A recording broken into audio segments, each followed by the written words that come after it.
All right, my turn. Yep. Oof. Is that your third one? Dude. No, that was my second one because my last one was a Okay. success. Okay. Really riding the edge here. All right. The mound is dead. The house is still fully active though, so we're still gonna be in initiative right now. Ingmar, I'm gonna ping us back up here so we can see. Ingmar, what's the play here? He's. Because I mean, as far as you know, they're still fighting down there. I would assume you can hear magic going off, but like, I mean, if anything, he's torn between probably like not that he wants to run away, but the fact that people just it didn't quite go. I don't know what he'd do, honestly, at this point. I'm unsure what he would kind He's of do. frustrated by the cards. This is part of his personality, you know?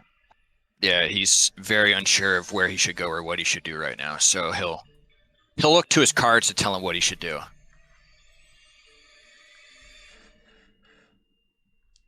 all right. Ben, I don't have the cards. You just draw a card and tell me. I'm gonna hold on. Yeah, sorry. I have to show it on the map. Oh, you're good. All right, we're gonna go with the complete deck, and we're gonna get out. All right, there we go. All right. Can you guys see that card? No. Okay, hold on. Let me bring it to. I can, yeah. Yeah, I can see it. Oh, you can. Okay, cool. Yeah. All right. I can't see it. Man. It's all right. I'll put it right here. Lower right-hand corner. It might blend in with your map. Oh, yeah, I can see it. It hasn't Here. been flipped yet. I like dragged it over on you as well. Cool. All right.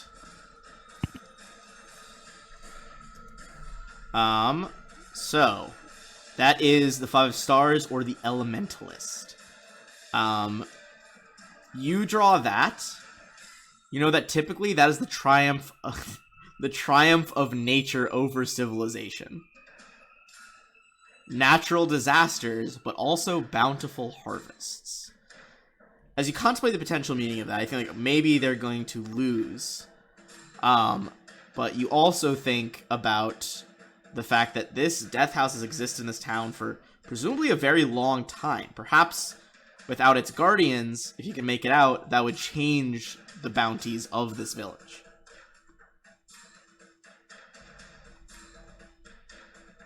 I think with that also kind of the elementalist. I know Bodovin's not an elementalist, but he might come downstairs, like double check to see how Bodovin might have fared. Like maybe it's telling him to all the Sure. stuff at the house, but specifically drawn towards him because while he may not I would say launch you know, specific elemental powers, the that light. totally makes sense. And fire. additionally, if it's nature over civilization, you might like have this moment of like, shit, like, are they dead? Like, did nature, the mound, triumph over them? So he Oh, would yeah. probably walk downstairs. Okay, I'm gonna move you back 30 feet to this spot over here. I'll say from there you can peek around the corner, and you do see that while the mound is destroyed and presumably currently smoking a little bit from all that extra radiant damage, your two of the friends are on the floor like bleeding out. Severe contusions all over them. It's his turn. Okay. Uhtred. Uhtred is going to. I'm gonna. How far is this? All right, so I'm going to move forward, Okay. and then I'm gonna drop down here and check on Thimble. I'm gonna check, see what he's got in his pockets, what he's got on him, because I used up my one healing potion, but I know all of us had one, right? All of Yes. you except, was it Ingmar didn't take one? Yeah, Yeah, Ingmar not- gave one to everyone else but him. Okay, gotcha. Yeah. So yeah, that's what I'd be looking. All right. I mean, unless Thimble like purposely hid it somewhere, like a hidden pouch or something, you probably find it pretty quickly. He made it easy to find. Okay. Then we'll full Um, speed. I'm In gonna that hold him like a case- little yeah, you can take a gnome standard baby. action for that. Yeah, I'm gonna hold him like a little gnome baby, and and let him like not chug it, but sip it while I'm talking to him. Hey, little fella, put this down your gullet, make you feel a little better. Maybe next time you'll fucking run away like I told you to. Yeah. All right, that's gonna be 2d4 plus 2. Also, I'm gonna retroactively say, I think Bodovin deserves an inspiration for that insane speech, followed by a perfectly timed crit with all the Yes. shit going on. So it was 2d4 plus 2. Yeah, 2d4 plus 2 is Thank the same you. thing, and you don't have to divide it by 2 this time because you're not And- pouring it from the ceiling. Also, with this thing here, so it's plant based, right? Is there anything on it that may still be alive? Because what I'm thinking is, it may be dead, but wouldn't it? It would, because it's plant based. Wouldn't it take a little bit for all of it to die? Like if you rip a plant out of the ground, it's essentially dead at that point, but it takes it a while to like fully die. I mean, it took a lot of damage from that final blast. So, I mean, what do you have in mind? Like, what are you trying to do with the? I mean, if something needs to die so we can get out of here, right? I want to cut a chunk of this motherfucker off and bring it to this altar here and let it finish dying to count as like a sacrifice. I would say you would know that it like the criteria of it still being alive. This one would not qualify as it was so blasted. Okay. All right. So you do get Thimble up. Bodovin, that's you. All right. Well, this is kind of a weird sort of corner here. So I would imagine that Bodovin wouldn't be able to reach any sort of angle on Agnes without making a 5-foot move forward. You'd be able to make a 5-foot. Say that again. So I'm saying this is kind of a weird angle with the blades and everything. Yeah. Even though Bodovin's only 5 feet from Agnes, I suspect he wouldn't be able to get an angle to touch him from this space, would he? If you flew low enough that you'd be touching him, you'd be at the blades. Okay, yeah, that's what I was thinking. So, all right. And you can't split your move, like do half of it before and half of it after? You can. Oh, you can. Oh, well, fantastic. It's different from Pathfinder in that sense. Bodovin's going to kind of, move forward and, gently almost come down to the ground. And he says to Agnes, though you serve the domain of the grave, you walk with the light, and puts his hand on him and does the healing hand ability that he has once a day to heal somebody equal to his level. So let me click on that here. So he gets 3 hit points. Gotcha. Okay, then I mean any hit points is enough. That's magical healing. Agnes is stable and awake at 3. Heck yeah, thanks. Yeah, you're welcome. And Bodovin's going to this is about as far as he can move. He's going to come back into the room to check out the altar. He, saw what the radiant damage or the radiant energy was doing to the house, and he's kind of got an idea about something he might want to do to the altar on his next turn.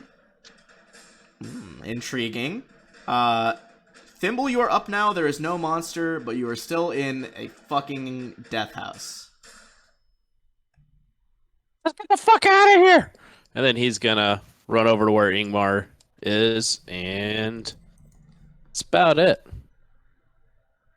Oh, no, it's not. I'm going to... No, it's not. God damn it. What is that called? The Armor of Aethys? Oh, the ice armor spell or whatever it is? Yeah. Bam. Someone put that on there. Spectral Frost, gear. 5 temp HP. Hell yeah. So, and then anything that attacks me takes 5 cold damage. Roger that. Agnes. Okay, so here's kind of what I want to do. I think I've got, let me double check here. 1 more spell slot. Or 2 here. But I've only got, okay. So I'm thinking about casting a spell, and then after I cast a spell, can I give something to somebody? Or is that? part of an action. After you do the spell, are you trying to give it to somebody? What are you trying to give them? I want to give them an item, like basically my healing potion that I had. That's an interaction. Yeah, you would have to give them it as an action. Okay, cool. Then I'm just gonna, cast good old cure wounds on myself because I'm kind of hurting. It's up there with kind of the top 3 worst hangovers I've ever had. Are He's you a out of dwarf, the so spell that says a slot lot. Yeah, that's out doing dwarven hangovers. All right, 4 healing. All right, sorry, my screen's crazy. All right, You're good, you're good. cool. Oops. I have one more spell slot after this. So. Oh God, is that like the last spell slot in the whole party? It might be. Yep. And it's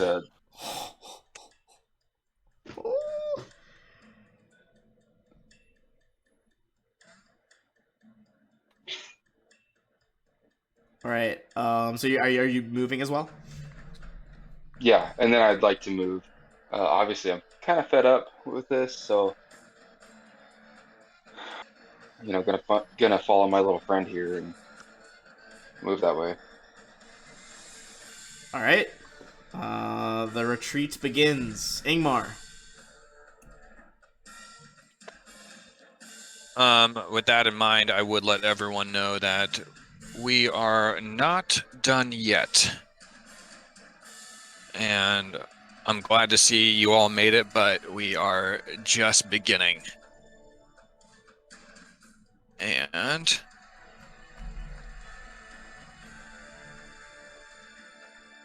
seeing how weak these guys are, Ingmar would ask the cleric, are you out of spells already? You're not spells already. Do you by chance have any more healing spells left? Good friend, I am out of healing spells, but I do have one more spell that can stave off death by adding health to, yourself or whatever, or shield, or it's whatever the shield of faith is thing. Oh, gotcha. Oh, okay, yeah. Gotcha. All right, well, hold on a second, because he sees those 2 guys. He is going to move over to see where Bodovin is to make sure he's okay and let him know if he's coming or not. Okay. Now's the time to leave. Yeah, you shout that out to Bodovin. Bodovin, I mean, you hear him calling out. What do you do?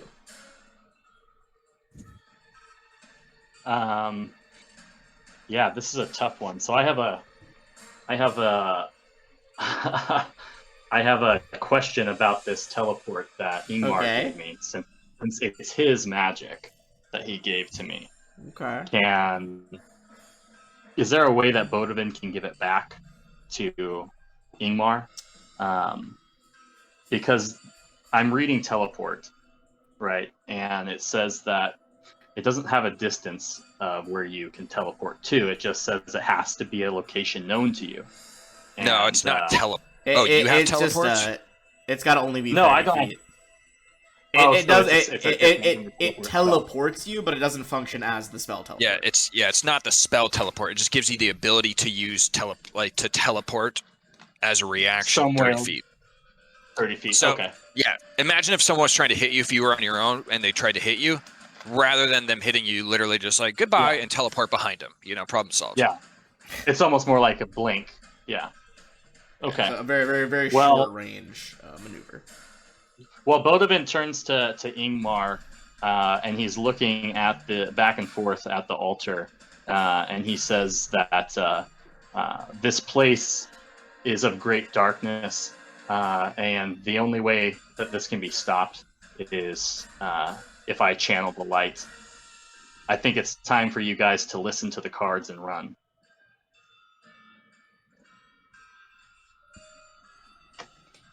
Whoa.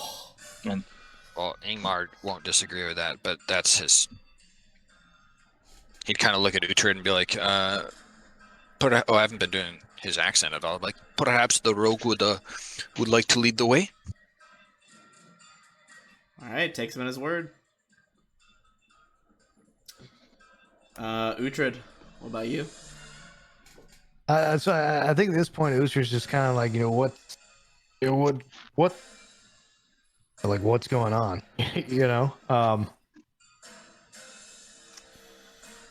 I think he's getting a little bit irritated with the whole situation too. It seems like like Vodavin is just intent on dying on this hill. So yeah, I mean, I'd let it go. Let's start making our way out of here. All right. Do you want to like take your movement here, or are you guys letting Thimble lead the way? Like, what's because Yeah, you could double move. I mean, yeah, I think what I would do is I would hide and then use stealth. Or we're still in we're still in combat. Yes, you guys are still in combat. All right. Well, then... actually,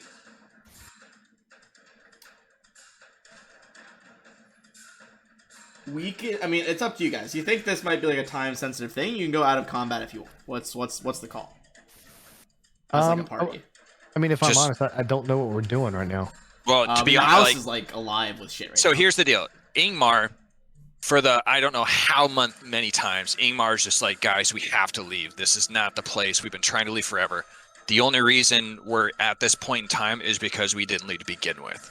So at this point, I don't think out of initiative, whatever's going to get us out of here the fastest is how we're going to go. Is how Ingmar wants to go, and he would like. The only reason he wants the rogue ahead is because he has the best perception. Like, yeah, I mean, we've got the fog outside too, so it's not like we can just walk outside. We don't know what's outside. It's been a while. All right, yeah, let's do it, man. Thimble's trying to fucking get out. He's got knocked out twice. He's ready to roll. Yeah, so if we're so regardless of whether or not we're in combat, I would use hide, which I could do as a bonus action, and then I'll take point and move forward. All right, Ingmar will be behind and kind of help these two guys. In that case, I'm gonna say we'll kind of go out of order then here as you guys are moving up the stairs. We'll tab back to that in a second. I'm gonna say as you guys rush up the stairs, you probably make it to the next level. I'm just gonna drag your guys' tokens in order really quick. Give me 1 sec. Hold. Are we gonna wrap up Bodavin's thing? Yeah. I'm just moving as they're running up the stairs. I was about to say I'm gonna tab back to Bodavin. Okay, cool. No, you're definitely good. I'll be there in 1 sec. All right, so basically you guys are like sprinting up the stairs, probably around here, like getting to that previous level. But let's go back to the sacrificial chamber with Bodavin. So Bodavin, you can hear like the pounding of boots as Ingmar like relays your instructions. You'll get going. What's your plan here? Okay. Well, Bodavin's gonna kind of just touch down. Almost touchdown. He's barely levitating, facing this altar, and seeing that the house was kind of alive. He's not 100% sure, but he believes it to be a creature, and he's just going to take the remainder of his energy to just chip away with sacred flame and try to use his radiant energy and destroy the altar, as he feels that this is the source of the darkness in the house.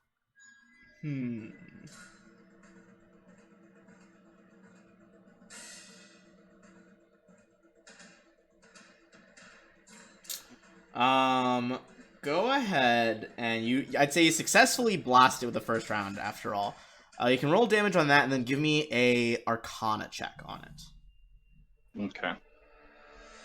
And we still got the wings and the light coming from the eyes too, just for thematic purposes. And then plus the 3 because he still has the wings on. So right. Not much, but 5. He's not got a lot of gas left in the tank, but he's kind of committed to destroying this thing to try to help his companions get out of here. Okay, so that bolt impacts. Again, it kind of rattles. If you guys remember, there's like some chains on it as well to like hold people down.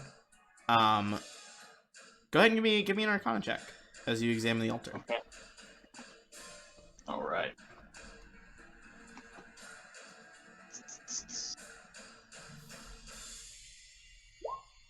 Oh, terrible. I would That's say a nat 1. as of just No. like one turn doing it, I would say you need to experiment a little bit more. You're not quite sure if this is having the impact you want. Okay. He's tired, but he's committed, so. Yeah, very fair. All right, I'll say like you guys can kind of collectively make another move, as it were, upstairs. So I'm gonna kind of ping us back over there really quick. So where are you guys headed next? Oh, there's this trap door right here, so we can go straight here and then up to where the where we found Ingmar. Or not Ingmar, Agnes. Agnes? Okay. I would say you guys would have enough to like all make it all the way over to the ladder. So like that would be like if Uhtred's leading the way there. You know what I mean? You guys are kind of crammed into this little hallway on this side. So you guys make it all the way there. We're gonna go back to Bodavin, and then next time you guys will be in the room on the next map. All right, Bodavin. Same All right. same verse, second verse, same as the first. Yep. Okay. Yep. And he's after this round, he should have 4 more, I think, of the additional bonuses that he gets for the wings. And I'll do the Gotcha. Arcana. So that's 8 right there. Okay, so 8 damage to the altar. Give me one more Arcana roll. Okay. So you think that now that the Guardian Beast, the Shambling Mountain's been defeated, there is very little energy fueling this house. If you can get out, it won't matter if the altar is destroyed, because the house will kind of cave in on itself, as it won't have anyone left to feed on. Okay. Well, I guess in so that you would know, like, case, you could risk try risking getting out, or you could stay and keep blasting it, which might have the same effect in the end, but you're not quite sure how long that's going to take. Okay. Well, damn. Okay. Well, I think given that, I think the conclusion is that the altar is not necessarily the source of the power and energy in the house. Bodavin is going to draw his attention away from it and start moving out. He doesn't necessarily have a death wish. He just has a deep, deep desire for his companions to survive. Valid. I would say, at that point then, so first of all, hold on. I am going to gather you guys up, although technically Bodavin is not with you yet. We are going to shift back to the previous Death House map. Give me one moment to prep it so there's not just multiple fucking adventurers running around everywhere.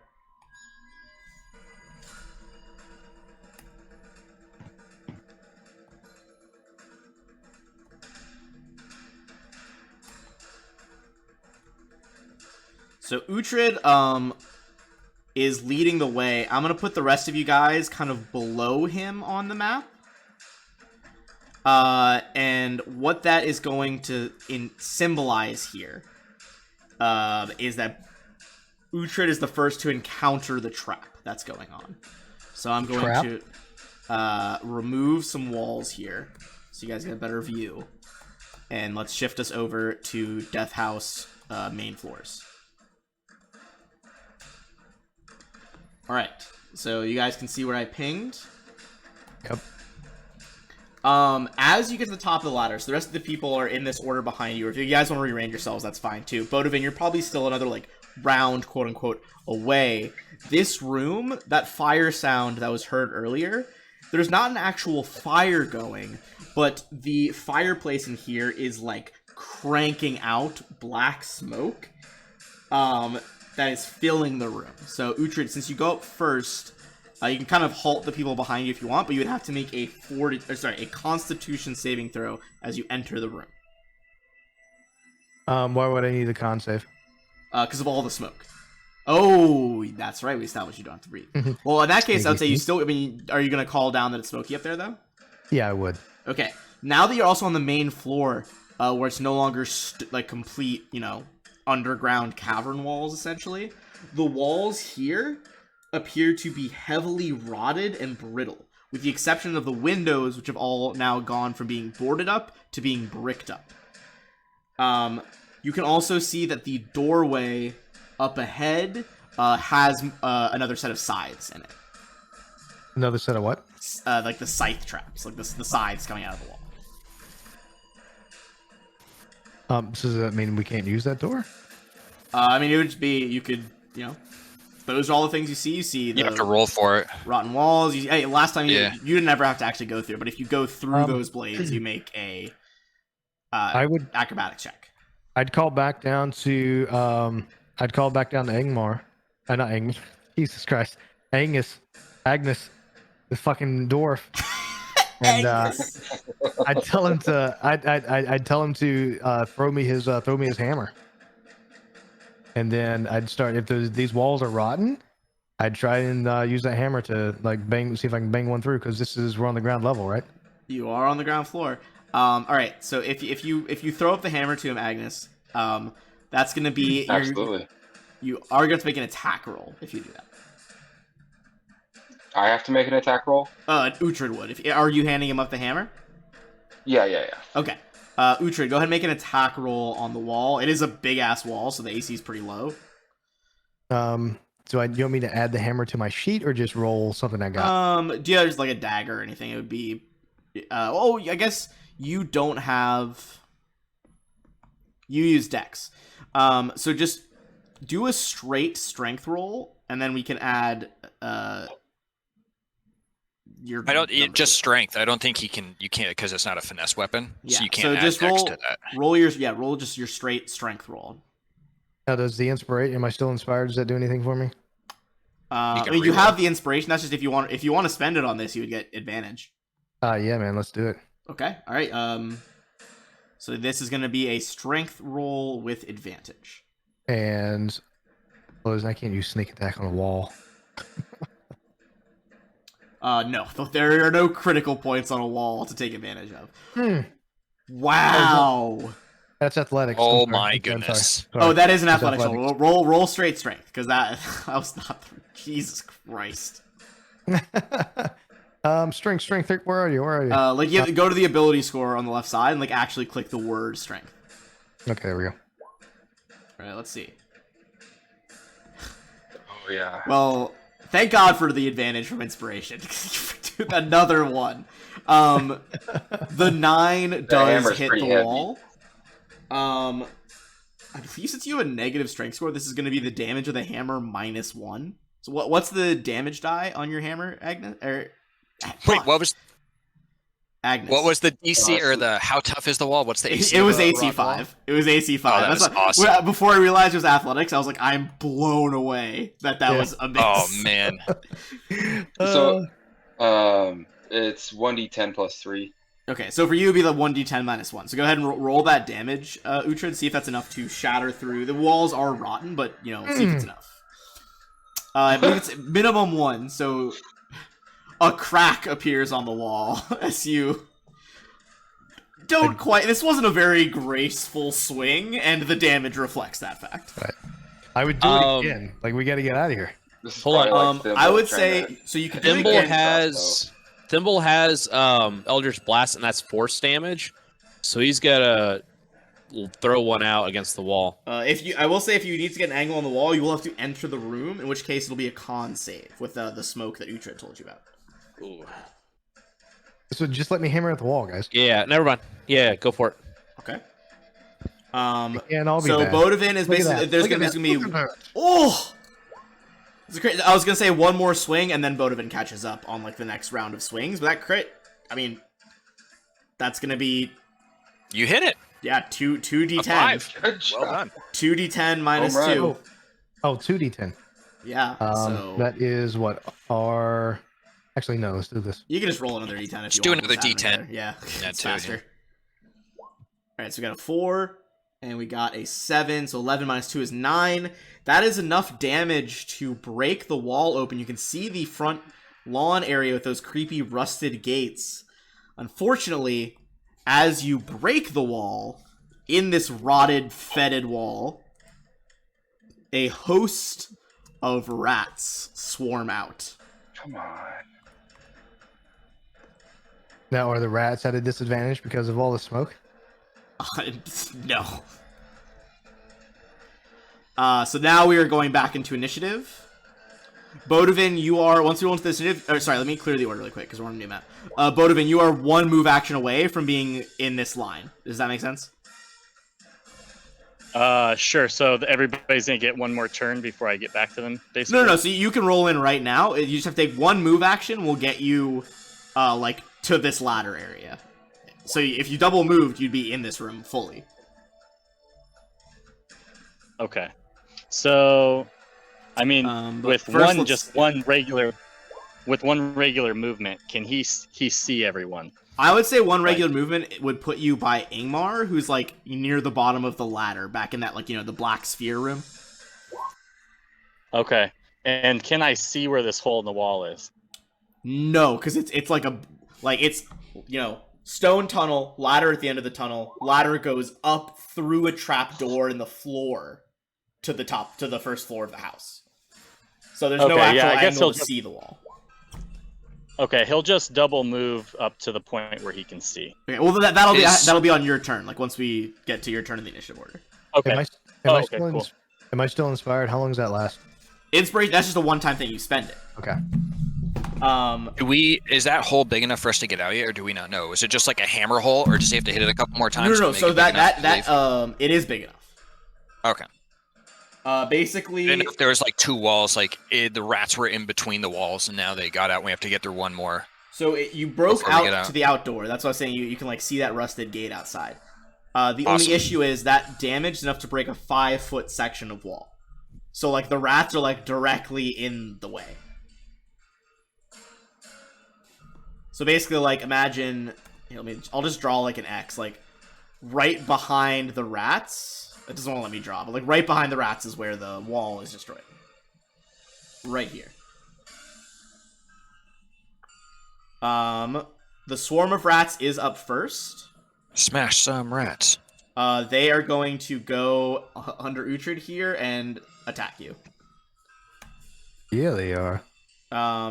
So you guys have leveled up some since then, so it's not as bad as it once was, but it is going to... Nah, we got this shit. 15 on Uhtred, is that it? My AC is 15. Okay, it's going to be 4 piercing damage. So they hit even on a tie? Yes. You have to either... Yeah, it goes to the attacker. Yeah, tie goes to attacker. So when you are fighting a monster, you have to either hit exactly its AC or above. Okay. So that's a 4 damage as the rats begin to swarm over you. Agnes, I imagine you're just below this. You can see there's like rats climbing all over Uhtred, who's like standing near the top of the ladder. Okay, so is like Agnes like hanging on to this ladder with like Thimble below him on the lower rungs, or? Yeah, I imagine it's like Agnes is on the ladder, Thimble's holding like the lowest rungs. Igmar, you're probably like right behind Thimble. On ground level, waiting for them to climb up. Yeah, and then Bodovin is like about to catch up with you. Okay. So that is Agnes. Agnes, you can see the rats are attacking him. The room's full of smoke. Huge clusterfuck. What's the move here? He has your hammer. He does have... Yeah, he also has your primary weapon. That's what I was going to ask, too. So, like, Agnes kind of feeling a little desperate here. He's going to, hammerless, he's going to just throw out Sacred Flame. Okay. You try to throw kind out of like a grenade throw. Like, it's kind of like he's reaching up as high as he can and just kind of tosses this flame. And knows that only bad things will come to those that try to defy fate. Okay. Are you gonna tell us anything, or is that all just in your head? Well, yeah, that's in his head. But are we done with Uhtred's turn? A bit of a trance. I mean, he can still be communicated with, but he's very focused on the task at hand. Well, I guess I Yeah, think we're that's still waiting for Ben. So is that? Do you have any more actions you could do, or is that it? Can you guys hear me now? Yeah. Hey, there he is. Okay. yeah. We're I mean, Dude, DMing fuck. for you. So, I mean, so, I- so sick of I- this internet right now. depending on how much of how well, I guess I'll leave it up to Ben. Yeah, go I mean, ahead. if it was up to me, I mean, I would dash and then come back. Oh no, I used dash before. I can't use 2 dashes, right? Because that would be insane. That'd give me 120 foot of movement. Correct. Yeah, no, Um, you can't double dash. But yeah, at a Double minimum, dash. I guess. Well, I can't disengage because I'm not in combat. So yeah, I guess I would just fucking stay here. Okay. All right. In that case, you guys make it to that square, and we're gonna go to Bodavin. Okay. Well, kind of hovering there, Bodavin kind of looks back at Agnes and says, "You can stay if you want, but it's not too late to save yourself." And he turns to the monster. What's it called again? A shambling mound. The shambling mound. But this one specifically, they called Lorgahoth the Decayer. Okay. Well, and he looks at Lorgahoth and kind of, you know, in the same way that Harry Potter doesn't know that he speaks parcel tongue, Bodavin is about to speak in Celestial and not really know that that's what he's doing. So if anybody that speaks Celestial in the group, they might be able to hear what he says. Otherwise, it might be kind of incomprehensible. But he's going to say, "I am Bodavin, son of the light. I claim the throne of all that shines in the heavens as my birthright, and the birthright of every creature. What once belonged to Source, which illuminated all of creation, shall now belong to the children of the light. Your time hiding in the darkness has come to an end, as the shadows are but an illusion brought about by the absence of light. I offer you this chance to step into the illumination of your true self, where you shall be returned to the Source." Ooh. Before you take arms against me, believe that if I fall this day, the light will only shine brighter in those that stand with me. And with that said, he's going to channel the rest of the pool of meta magic that he has to twin this spell, which is essentially a mutation of the spell. It's one spell casted, but oh wait, hold on, just a second. I gotta read something real quick because Okay, I think I'm intrigued by this meta. Yeah, I might only be able to target a second creature. Yeah, I can't use it. Excuse me. Sorry. I have to cast one at a time. In order to twin it, there has to be a second target. So okay, so they both can't be pointed at the same person. Gotcha. Yeah, exactly. So keeping it fair. In that case, he's just going to let off a guiding bolt with the additional 3 points of radiant damage that he'll give because of the state that he's in with the wings. So there we go. Holy fuck. I mean, yeah, that's a hit. Okay. And then is this... Oh, sorry. I'm trying to roll the damage.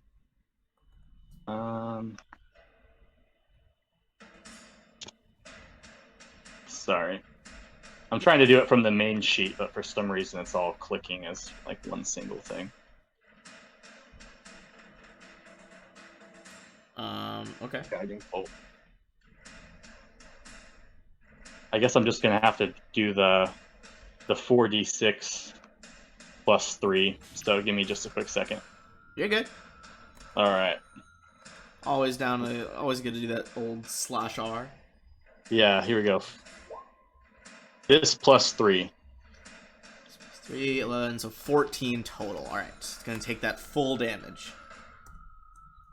And hopefully he takes extra damage from radiant energy, maybe. So he doesn't, but you see as the bolts kind of flash against him, it almost looks like explode in a pile of goo. It doesn't explode, but you see the walls of the house like weirdly ripple like a liquid, as if they're trying to like distance themselves from the bolt. Ooh, blow a hole in the fucking wall, homie. Let's get out of here. All right. Is that your full turn, Bodavin? Yeah, that's going to be a full turn. I just want to remind Agnes that now that that he has advantage if he's going to attack because of the guiding bolt. Fuck yeah. Thimble. Agnes, get out of there! And then he's gonna fire off an Eldritch Blast, but he's gonna fire it at the wall here. Aren't we in the basement? At which wall? Maybe I completely misread the situation. Like into the solid Misread the stone room wall? here. Just roll with it, man. We're fucking. when he hit, like the whole like building kind of rippled. I was like, we could totally like burst a hole through this like now rippling house. Oh, cool. Now the ceiling's coming down. Great job. Disregard. That's actually coming at this guy. That was all a practical joke. I love the idea of Thimble being so fucking hyped up, and he's like, yeah! Blah! Just like blasts one of the alcoves. I gotta Let's say, fucking guys, go, boys. I like that the only person that can understand the speech is the only one, like, right there able to hear him. Oh, wait, Agnes probably heard that full fucking thing with Celestial. And, Bodovan, you said you're in a bit of a trance, right? Yeah, I mean, before this point, when he's entered into a trance, it's been, like he's like you're unable to communicate with him. It's just kind of some like second nature, natural casting. But here he's in a bit of a trance, but he can be communicated with. God damn. All right, and then Agnes, you heard that full speech then, and it's gonna be your turn here. So, question: If I disengage from here, am I gonna cause retaliation or whatever? No, if you disengage, that's your standard action though, is to disengage and move away. Okay. All right. I will so, say no one's actually had to go through the size yet. I think basically if you go through, you're gonna make an acrobatics check. Or sorry, yes, an acrobatics check. Gotcha. So, yeah, Agnes is gonna disengage towards.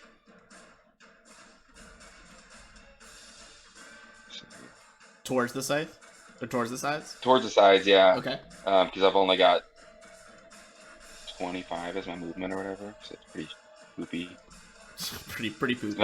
As he's as he's disengaging though, he's not necessarily, he's gonna let Bodovan know, I'm not leaving you behind. I'm just I'm gonna back you up, but from a little bit further away, and then I'm gonna kind of like tell the guys like, hey, Bodovan, he's on this like this holy mindset, just kind of relay like what he kind of said, that he doesn't sound like he's gonna want to leave this place, that we might need to back him up, and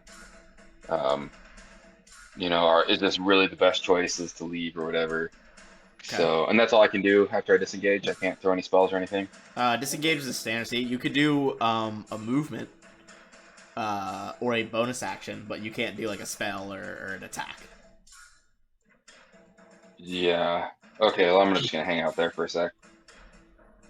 All right, sounds good. That's gonna be the mound. Ooh. Bodovin's too tall. Yeah, he's just gonna follow Agnes. Oh, frick. He's kind of very slowly inching towards you, and he's gonna swing. Good thing you dwarves are natural sprinters. Is my head even above the water No, that's right not what I now? want. I was kind of wondering that. Yeah, it's only like 2 feet deep. Dwarves aren't 2 feet tall. It's 12 and a 19. All right, so one of them goes through again. Okay, that's 13 bludgeoning, Oof, which I believe Fudge. knocks you unconscious. So I did that bless earlier. Is that oopsies? Bless is on your own rolls.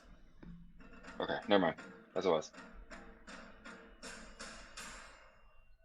All right. Well, I guess I'm 0. Huh? So you guys see him go down. Ingmar, what's your move here? Because you're next.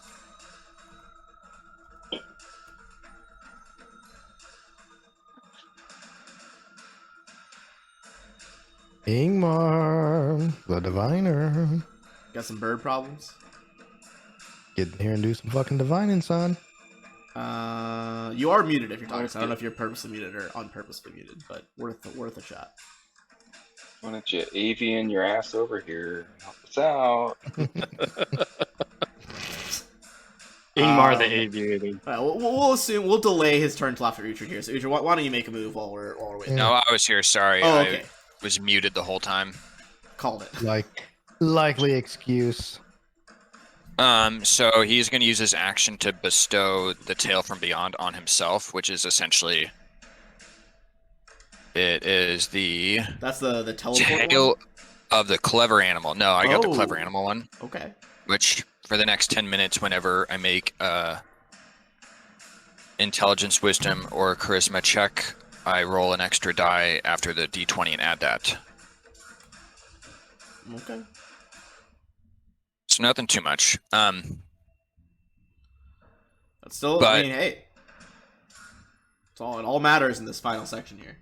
I mean, Ingmar's just going to turn around and yell at him like, look, you guys, this is all his. We need to leave, clearly with the house rippling and everything like that. And he's going to try and lead the way upstairs because he doesn't know Agnes was downed or anything. Okay. Sorry. So you're going. Are you going to use your full movement to go upstairs?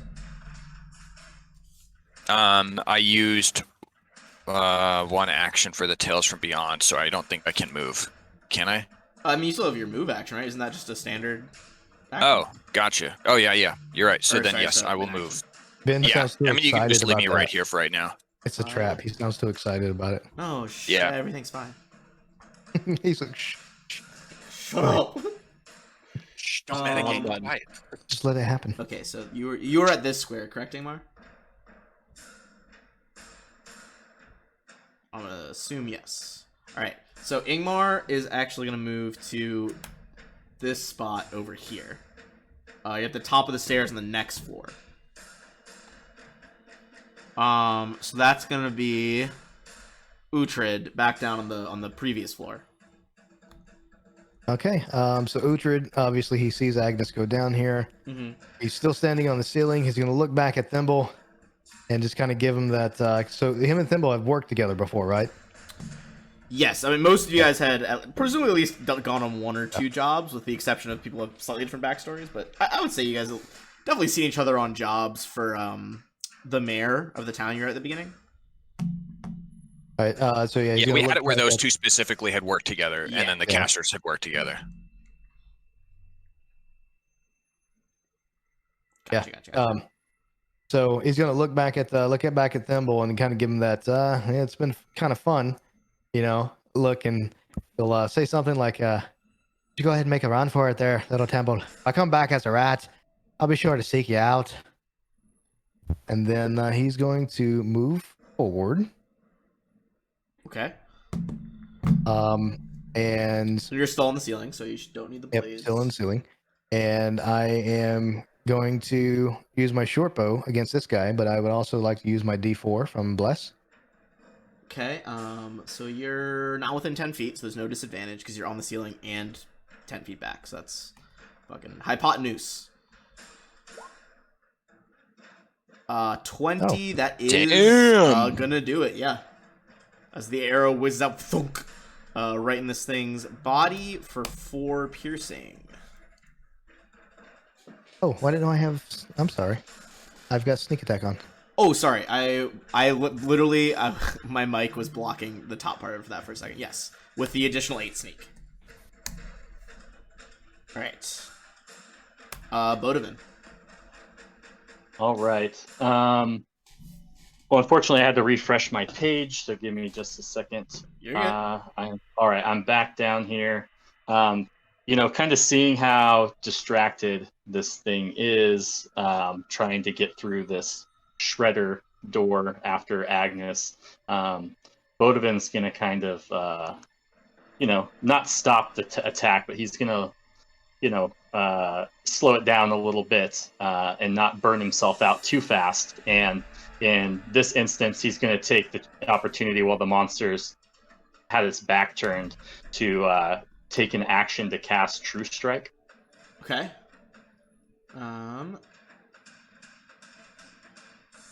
Okay, you get advantage on the next turn. Gotcha. Yep. Fuck yeah. All right, yeah, that's totally valid. Thimble, yet another member of your party is like, go on ahead. What do you do? Fudge. Okay. Fudge. So I'm actually gonna cast Unseen Servant, and Okay. I'm gonna have it run. It's gonna come down. Use this guy real quick. It's gonna come down with my rope that I have, and it's just gonna tie a knot around it, and then I like the arrow to explain what you're doing. As messy as possible, right? Yeah. The messiest knot you've ever seen. Dude, just make that unseen servant. How Yeah. far can that thing can move? How far can Okay. it move? Just have it go. Once take on him each out. of your turns, as a bonus action, you can mentally command the servant to move up to 15 feet and interact with an object. The servant could perform simple tasks that a human servant could do, such as fetching things, mending, cleaning, folding clothes, lighting fires, serving food, pouring wine. Dying on a sacrificial altar. No, I mean, it isn't alive per se, No. but I will say I think tying knots is like I would fit in with that degree of difficulty the other tasks had. Phenomenally. That is amazing. okay. Good lord. Okay. Now this is an interesting rule interaction here. Okay.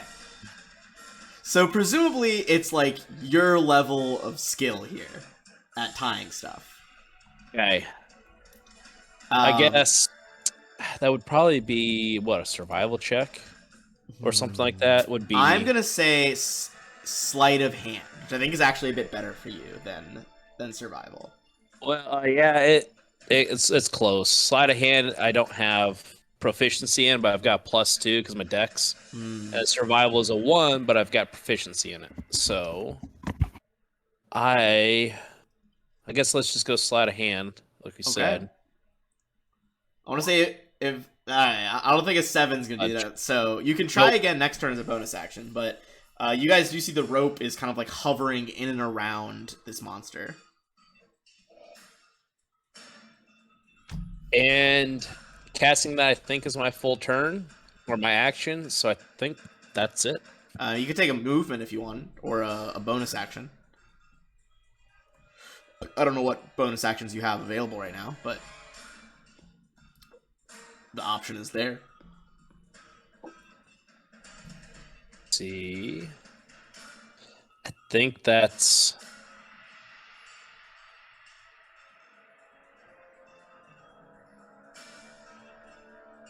I'm going to put a curse on it. I forgot I can do that as a bonus action. Gotcha. Yeah, that's totally curse cool. for 1 minute. Yeah, we get advantage on damage rolls. Attack rolls, you mean? Yeah, sorry. So is it just for you, or is it for all of your party mates? It says any attack you make against a cursed target, so I think it has to be me. But Yeah. I don't think it gives you advantage. It just gives you crit on a 19 or 20. At least according to this, I assume. You gain a bonus to damage rolls against the cursed target equal to proficiency, and any attack roll you make against the cursed target is a critical hit on a 19 or a 20 on the d20. Oh, cool. If the target then dies, advantage, you regain hit points equal to your warlock level. Oh, that's very good. Okay. So yeah, I'm just gonna do that for fun. All right. So you'll get a +3, right, on your next attack roll. Hell yeah. All right. But no one has interacted with Agnes's body yet, so Agnes is going to need to be a death save. Well, shit. There's one failure.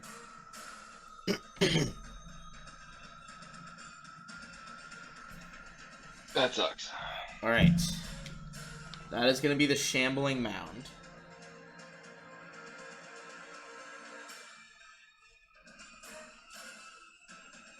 All right. Let's see.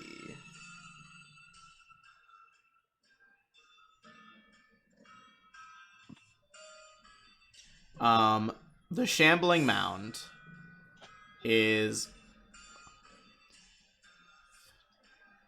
going to squeeze through this hallway, filling it. It'll make a save against the blades, but let's see what happens. Okay.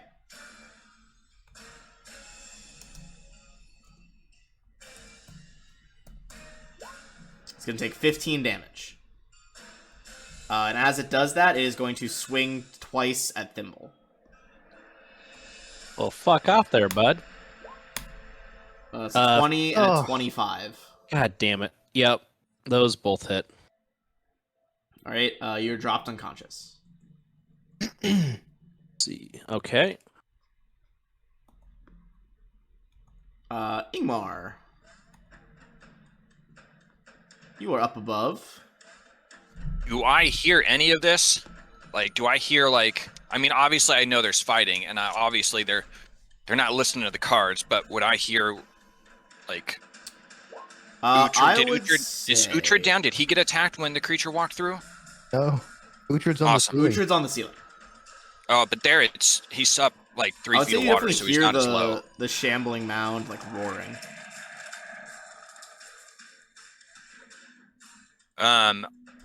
I think knowing that people didn't quite listen, he's gonna go down, use his full round.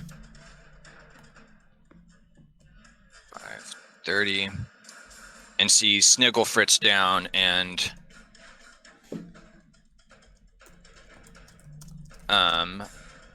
he is going to go ahead and throw out Healing Word.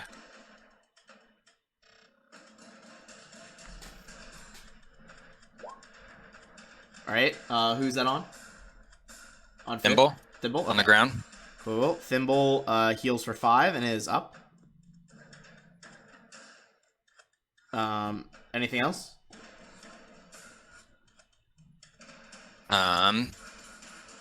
That last bit, he's gonna tell him, like, this is what happens when you try and alter the cards, and he is going to.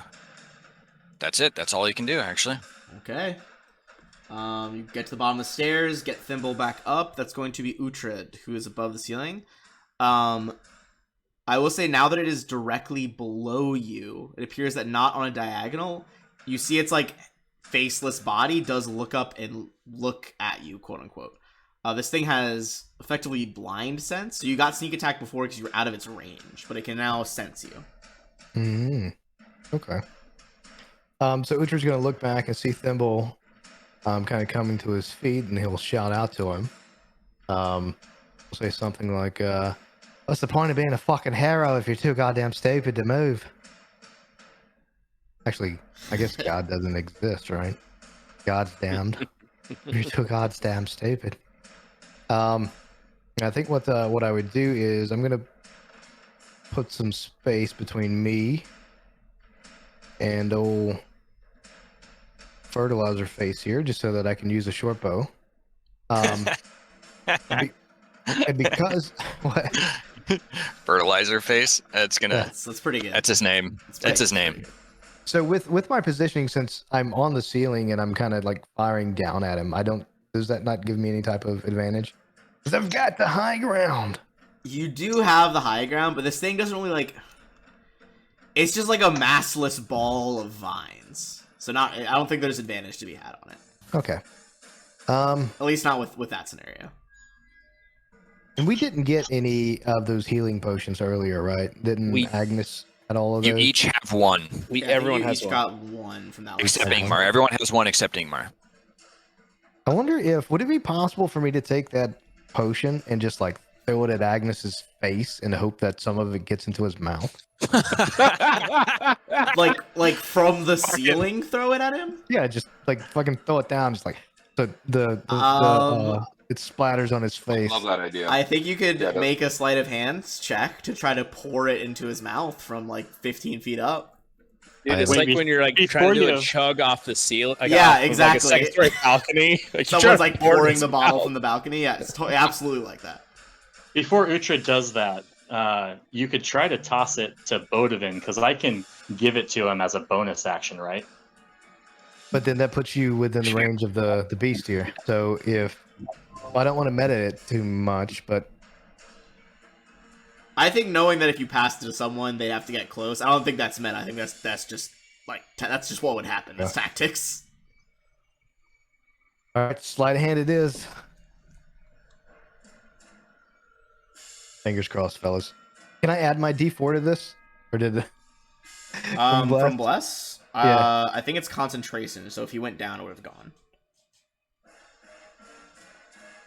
Oh, it was him that. Okay, it was Agnes. Okay, all right, well, here we go. Sleight of hand. Let it happen. 17. Not horrible. All right, 17. I'd say that but would do it. how hard is the DC? I Like honestly, that high up? I think 17. I'm gonna say. Here's what I'm gonna say. I'm gonna say you get some of it in his mouth. He will get up, roll the healing potion, then divide it by 2. Minimum 1. So he will get up no matter what. But I think this is like, I think maybe you get like half of it splashed in his mouth and half splashed all fucking around his mouth. Hey, it's good enough to get him up and moving. So it's a 2d4 Yeah, I think that one's 2d4. I want to say it's 2d4 plus 4. Let me check the compendium really quick. plus 2.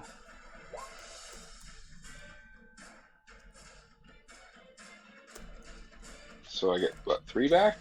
Yeah, so it'll be 6 up to, then divided by 2 is 3, yes. Heck yeah! All I right, love so it when now, a plan comes together.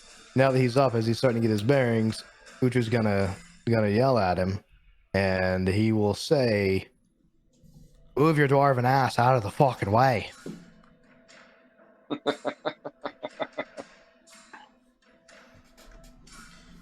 Move your dwarven ass. Alright, Bodivin. What's the play here? Bodovin's gonna stay, about the same height as he is now, but he's gonna move a little closer to everyone else to get a better angle. And now with advantage from True Strike, because he has that like divination insight into the vulnerabilities of this creature. Mm-hmm. He's gonna hit him with something with not so much sauce, but a little sacred flame. Okay. And it should be +3 as well for the whole, glowing incorporeal avatar state thing. So that True. should be I will 8. say with that one's just a save, so there's no like advantage to be had on one where they make a save. If you wanted, and you did spend that spell to give yourself advantage on an attack roll. Yeah, I think it's just best at this point that I don't burn the spell. I will slot if I don't say. need to. Okay, never mind. Continue. So Yeah. DC 13. That's a dex save. I had a whole different plan, and then some movement happened, and it's all good. Give me Did I one sec. miss- I'm just gonna refresh my roll 20 really quick. 'Cause it's being weird. I didn't mess up your plan, did I? No, I just this is more advantageous, I think, at this point now than to burn that another spell slot when I can do 8 radiant and just keep chipping away at him. Yeah. Fair enough. Also, I think after this round will be a good time for just a quick bathroom break. Because I'm also gonna go grab my food because I did not get a chance to eat before this. Okay. All right, so there we go. Okay, so now it's gonna make the save. Now that my roll 20 is actually loading the sheet here. 17, so it does make it. Boy, that's quite the dexterous chunk of mud and fertilizer. Sure. Well, I mean, you can hover over it and see it's got a -1 to it. It just it rolled an 18. It was a really great roll, yeah. Yeah. Yeah. You think probably this thing's best save is strength. It's very big. Bodivin. Sorry, Bodivin went. So, is there anything else? Do you want to move at all anymore? I think he's good right there right now. Okay, Thimble, you are up. You can use half your movement to stand up if you would like. Well, first, while I'm laying down, I gotta kind of think and looking up at the ceiling. He's gonna have the unseen servant tie off to this post here, so still tied off. He's gonna take the little tail end and try to tie it off here, so it is basically stuck in the blades, That's so what it can't move. All right. And so slide a hand. Yeah, I'd say it's another sleight of hand check. Okay. No whammy, no whammy, no whammy. Don't let us down. 18? I would say... Right there. Not sure how long it's going to last, but I'd say it definitely ties onto some of, like, the back, like, quote-unquote leg. It's around turn 2. Yeah, I mean, could be another round or two if it's stuck in there. Okay,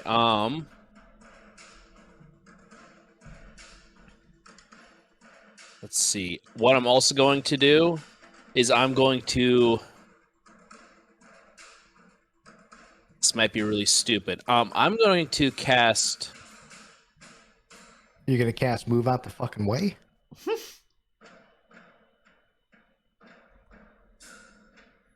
Yeah, that's probably a better idea. It's the only idea. Ingmar yelled at Thimble twice. Uhtred yelled at Thimble. Okay, I get the idea. Fuck you. He's gonna disengage and come right here. Right, Can it reach me from here? No. That is out of its range. You happy now, you bossy ass bitch? I don't know what dwarves sound or gnomes sound like. That's what I'm going with. It's like he wasn't this high pitched last session. Perfect. It's like Mickey Mouse yelling. I do love it though. I do love it. All right, Agnes, Minnie. you are floating on your back in the water. Fucking potion splattered all over your beard. Would you like to use half your movement to stand back up? Oh heck yeah. Use your full Unless movement. I can just kind of like do like the breaststroke and float Yeah, that's away what or I say. something like that, Use your full movement and just backstroke, and I just float out. yeah, I'd like to backstroke like as far away as I can. I mean, it's 2 feet of water. I don't know how successful this is going to be for a dwarf Oh, wearing 100% armor to successful. backstroke. He's probably like on his back in 2 feet of water and his head's out because he's such a thick boy. He's like a boulder anyway. He like goes for the back, like the Anyone else would be scooch, drowning. as the armor like scrapes the bottom, just is on the Yeah, flagstones. he's trying to swim, but it's just like. Yeah, fully just scratching the bottom. So is that not working? Because I mean, I totally. will take I that would option, say you'd but- have to stand up. Okay. Ain't All no right. So shame. yeah, I'll use half my movement to stand up, and then shoot. Shoot. Yeah, I guess we're gonna do good old cure wounds on myself, huh? Sure. You tell me. If you got it prepared, use it. That's what you need for sure. Smart move. All right. Yeah, the magic flares up. You seal up a little bit of your wounds. The skin kind of stitches itself back together for 6 hit points. Maybe I'm slurping some of that healing potion off my beard. Nah, I think your natural dwarven beard oils have corrupted the potion. He's still trying to get it with his mouth, no? So the shambling mound is gonna basically try and it's gonna use its full action to try to make a strength check to pull off this rope here. And its strength check is, let's see what's gonna roll. Fail. 23. That's So a strong basically, rope, though. it had to exceed the DC of your sleight of hand, which is 18. That knot was tied with love. So it does snap the rope, but that is its full action. It just moves forward towards Thimble and just stops there. That's its full turn. Would I have to make another save against the blades? Yes, it would. Thank you for reminding me. It's going to have to make a Dex saving throw. Hopefully not roll an 18 this time. Okay, that time it will take some damage here. It's gonna be... That's not the right formula. There we go. Oh, hefty rolls. Hefty rolls there. All right. With that, this is the top of the order. Let's take a 10-minute break. We're gonna eat, go to the bathroom, and make sure we have the rest of the house fully ready to end your lives. Sounds good.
Do All we right. have everyone? I think we had everyone back. I thought I heard everyone's voice. Yeah, I'm I here. haven't heard Ethan yet. Yeah, we're here. Okay, cool. Okay, sweet. Cool. All right, so we're back at the top of the order, in the middle of this crazy kind of escape from the house. Currently, we have 3 friends on this side of the scythe trap. Shambling Mountain just spent its whole turn getting through it, being slowed down thanks to Thimble's Unseen Servant's rope. Uhtred, what's the game plan here? Now there Wait, was no. did we skip Ingmar? Yeah, we did. Oh, sorry, I double tapped. My bad. Yes, it is you're Ingmar good. first. All right, yeah, I didn't get to go yet. So at this point, Because you're top of the order, yeah. yeah, he is going to go ahead and throw out his last spell of level 2 spell anyways. Oh, actually, no. If I do that, I lose invisibility, don't I? If it's concentration. If you attack something, yeah. If you attack something or if you're starting a new concentration spell, yes. All right, well, then that won't work. Why don't we do this? Actually, he's got no other choice. He's going to throw out Mind Spike Okay. at the creature in the Wis- hopes of sparing wisdom someone's perhaps? life. Yep, It's going to be a pass. he passes, and Ingmar so is 4 going damage. to... Yeah, continue. He's going to take a step back, and with his breath, you're going to hear him tell everyone, like, this was not what was supposed to happen. This is not what the cards foretold, and I can't tell what's going to happen next. Ooh. That's very cool. I like that a lot. And he will... Yeah, he's out of spells, actually. Oh, no, he's 1 spell slot left. But he's out. One's better than none, I guess. He's got nothing.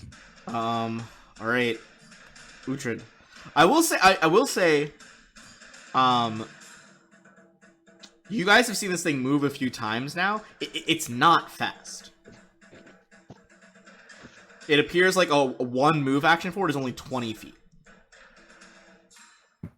Like both times it moved, or sorry, all 3 times it moved like max distance.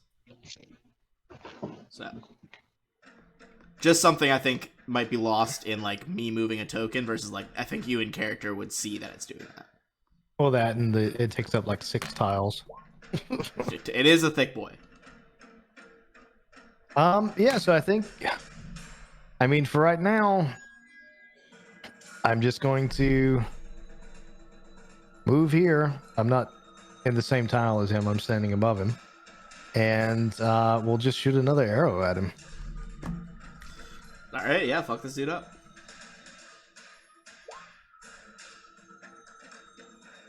$23. That is gonna be a hit. Let me get out my fucking hypotenuse fucking calculator. Hold on. Okay, so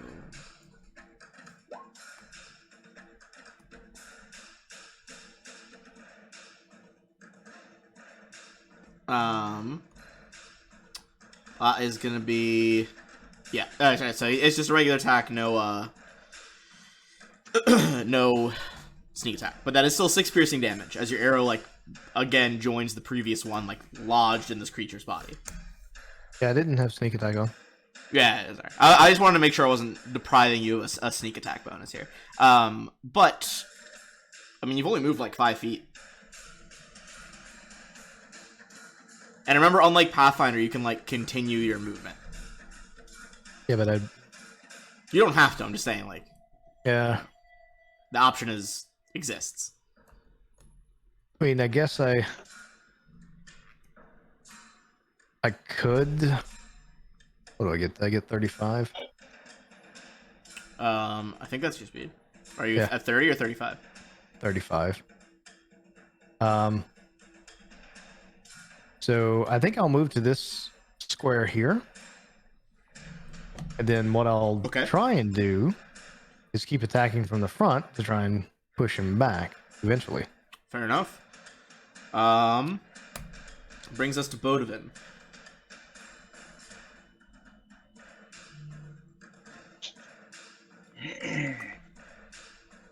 Keep in mind, since you can fly, you'd be able to fly over those sides. Okay. Well, I think Bodovin is gonna move to right above Agnar, or not Agnar. Jeez, Agnes. It's okay. I think at this point, like, half of us have done that, like, including me. Yeah. How dare you disrespect the name? That's a hero you're talking about. I'm just gonna fucking swap his photo in the overlay with fucking Agnar. He's like the Mike Vick of Pathfinder. All right, so yeah, what's the play here? What you thinking? Yeah, Bodovin is just going to, seeing what happened with the Sacred Flame, game plan back to the original, and he's just going to hurl a guiding bolt. 13 is not going to do it, as it kind of just fizzles out against the wet vines. I have the Bardic Inspiration to use, and what was that again, Ethan? Oh, sorry, I forgot you did a Bardic. I should not call it until you decide to roll that. But in this case, I'll still let you roll it if you want to. Well, in that case, I mean, let's keep 1d6. it. Yeah, we'll keep it good. I mean, I do have this daily ability favored by the gods, so I'm going to use that instead, and I'll call the Bardic out next time. Oh, that's roll pretty dope. 2d4 here. Your wings kind of glow brighter. Oh, terrible. You actually needed exactly a 2. Its AC's 15. Perfect. So I'll take that. Minimum favored by the gods would do it. And then here's the damage +3. Okay. And as the bolt like swarms toward it, like kind of at the last second curves to like fully hit it in the top of the body. Okay. For some reason, it's not. What level? Here we go. I'm casting it at the first level. Submit.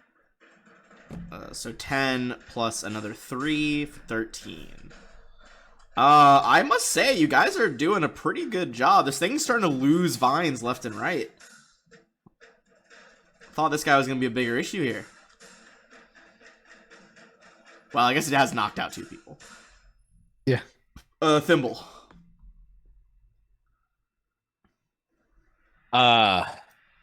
Thimble is going to be just really uber not happy with what's like being backed in the corner. He's going to get it with the scimitar. And that's also going to be a booming blade. So if it moves at all, it's going to take the 1d8. And that's it doesn't matter. That's +3. Okay. Well, that does hit, for sure. Booming blade is an effect. So you take 10 slashing.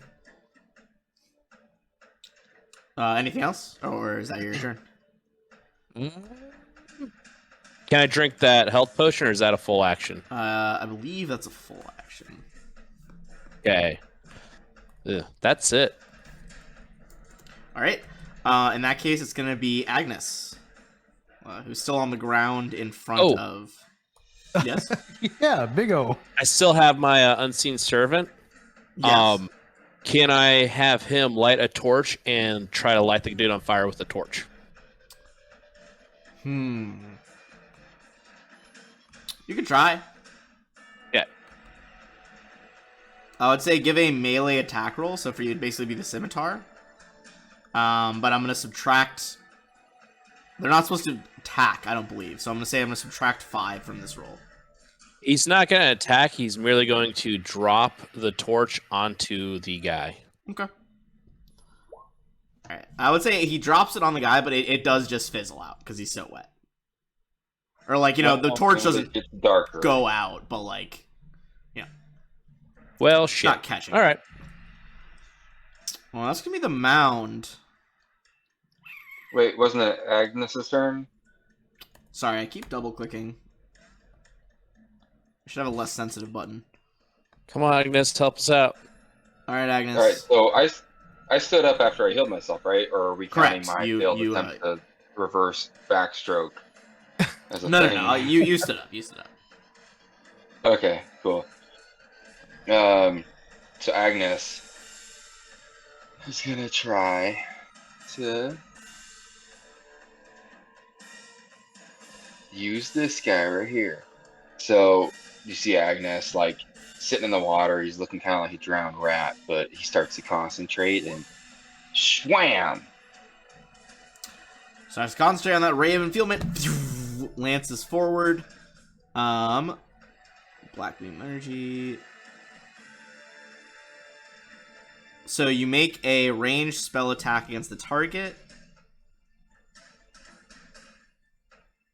Okay, so yeah, you have to make a ranged spell on it. A ranged touch attack.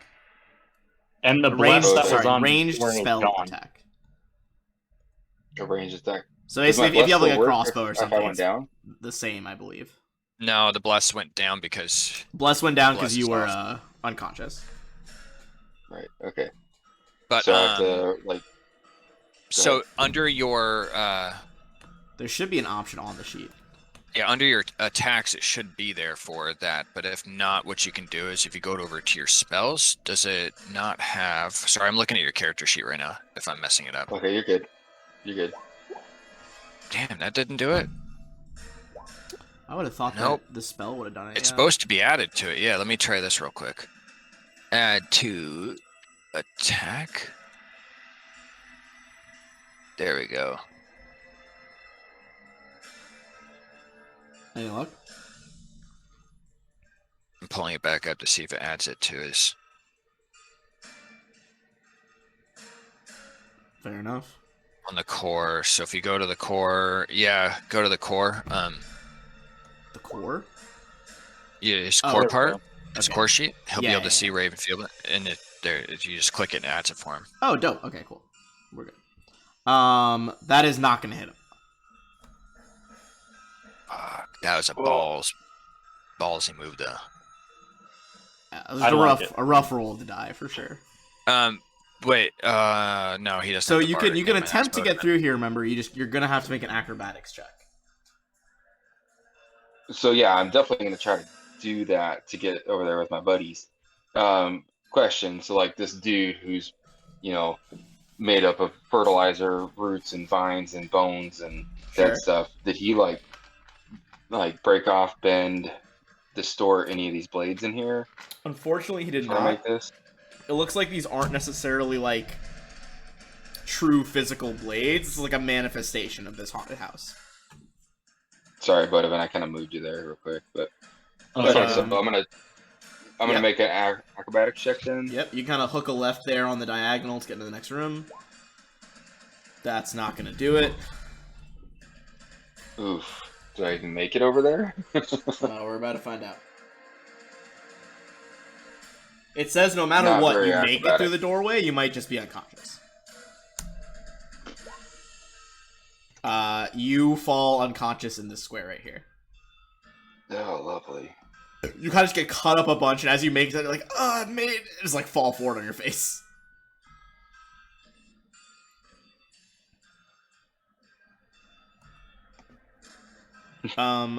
Alright. But hey, you're on the other side. Shambling Mound. Agnes is already down. It's got 10-foot reach here, so it's gonna try to punch Thimble once. And then Uhtred once. No, Uhtred, you're on the ceiling there, Uhtred, but once you get into this room, let me double check the heights, because I don't think it's as high as the, like, sacrificial chamber. So yeah, at this point, he would be able to reach you with 10-foot reach, because you're within, like, that sphere of 10 feet around him. How tall are these ceilings? These ones are only 8 feet tall in the catacomb area. Okay. It's supposed to make So you your feel, head's like 3 feet off the cramped. ground. Yeah, I guess if you're fully standing, your head would be 3 feet off the ground. I imagine you're kind of like crouched up there, though. Now you say that, I'm just gonna lay backwards. Just full backwards onto the Yeah. ceiling. That would still within 10 feet, so it's gonna try to attack. We'll say Uhtred first, then Thimble. So Uhtred, 9. Ooh. No dice. Oh. Fuck. Ooh, a nat 20. Not enough to instantly kill you, but Thimble, you are dropped. Yeah. That's 2 of them down. So 2 of them kind of fold the same turn, Thimble and Agnes. It looks like it's probably going to go after Uhtred next, trying to pull you, Uhtred. It's going to try to pull you into its body. Why is it trying to pull me? Because it wants to get as many snacks as it can, and you're still struggling. The other 2 are unconscious. How many attacks does this thing have? Oh no, I mean like that's what it looks like. It looks like it's like Oh. moving towards you. It doesn't have a third attack. Just has 2. Gotcha. I thought you were talking about he's gonna do it now. I'm like, what? No, that would be fucking. This is already a hard monster. That would be insane. Back to the top though, Ingmar.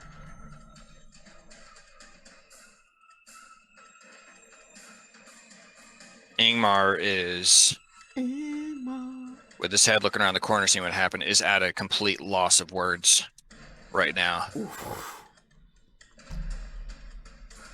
He's at a complete loss and says we did everything we could to stack this in our favor, but unfortunately the future's been altered and I have no more abilities, and I don't even have a... Oh, I guess I do have my crossbow.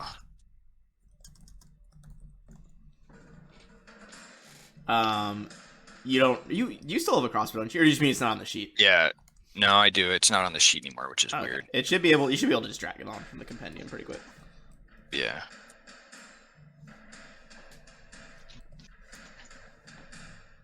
He gave everything he had to Bodovin, and now he's fresh out.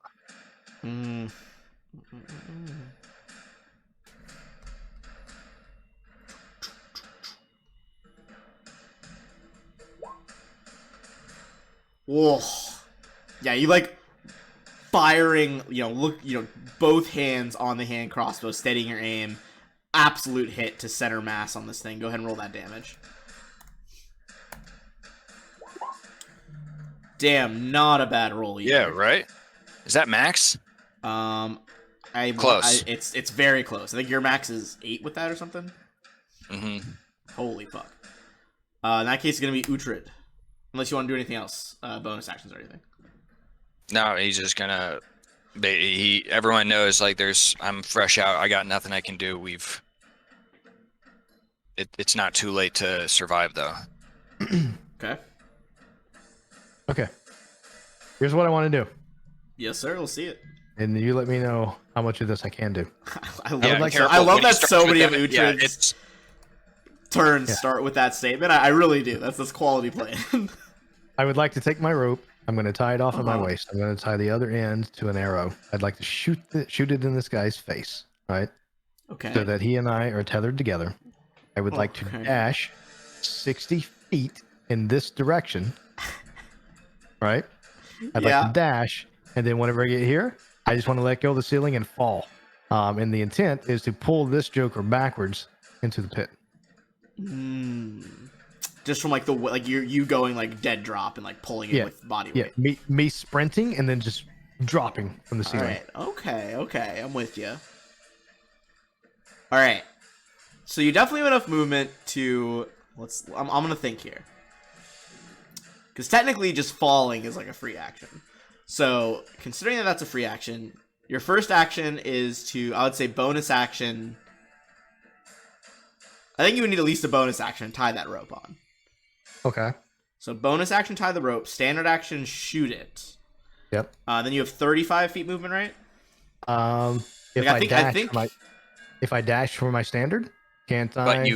But you would have to use it. I think you'd have to use a standard, a bonus, and a move. But you would still make it 30 feet in. Is just past Bodovin. Okay. How much does this thing weigh, by the way? Let me see if it gives an exact thing in the bestiary. It weighs a fair amount, but I mean, you're a full-sized human, right? I mean, humanoid. Yeah. It doesn't give an exact weight, but I would say, which is probably not super beefy. Imagine probably 180, 190 pounds, maybe. Yeah. That's still enough to something big gets yanked on by something that much weight. definitely a chance. I would say you take those 3 actions, you can make it the 30 feet, and what it's gonna be is it's gonna have to make some sort of saving throw to avoid being, I'm gonna say dexterity saving throw, honestly, to avoid being yanked off balance. Okay, and what do I need to roll? Nothing in this case. This will just be your full turn. Okay. So you sprint out there, let yourself fall. You will need to make a reflex save to try to absorb some of the fall damage here, if you let go. But it's going to make this dexterity saving throw. I'm gonna say if it gets 15 or lower, it's going to be partially pulled back into the next square, which will trigger the blades. Okay. 16 or higher, it'll be safe. Let's see what happens. That is a 10. So it does get, it's now squeezing, so basically it has disadvantage on attack rolls while squeezing. As it squeezes back there, your body, well, first of all, make an acrobatics check. I want to see if you're gonna face plant some damage here. Oh, I think the DC is 15 to negate some of it within. There is no DC for this move. I'm gonna say you're gonna take not as much damage as I was gonna make you take. He's dexterous as all hell. You are very dexterous. I'm gonna say you take 4 damage here, halved from 8. Okay. Now this thing is gonna have to make a second dexterity saving throw to see whether it's taking full damage from these blades or what. That is another fail, so it is gonna take full damage from the blades. With a pretty high roll of 13, as you guys are using this house's own trap as like a makeshift weed whacker. That's your full turn, Bodovin. Not much more to be done. Fucking magical is what that is. Honestly, that was an insane move. I'm gonna say, because that succeeded, that's an inspiration point right there. Yahtzee. All right, like totally amazed, Bodovin seeing a man, not much bigger than himself pull something that's twice the size of a bull into a shredder. He's gonna, with some enthusiasm here, let go of his last spell slot with the Bardic Inspiration to hit it with Guiding Bolt. Which he probably doesn't need the Bardic Inspiration, but... Okay, go ahead and add your Bardic. It was worth it. Oh, it would be 26, right, with the Bardic? Or no. You add a d6. You could use a Bardic after you rolled, but before the verdict was said out loud. Yeah, I haven't said the verdict yet. Unless I did, and I fucking... So you wouldn't have had to use ADD'd myself. Yeah, probably not. Alright, so... I mean, with all that, yeah, that does hit. All right. Fingers crossed. See some damage on this bad boy. Oh, holy fuck. 19. There we go. Hella points on the board here. This thing's got to be... It's looking pretty bad. I will say this thing had a massive amount of health to start with.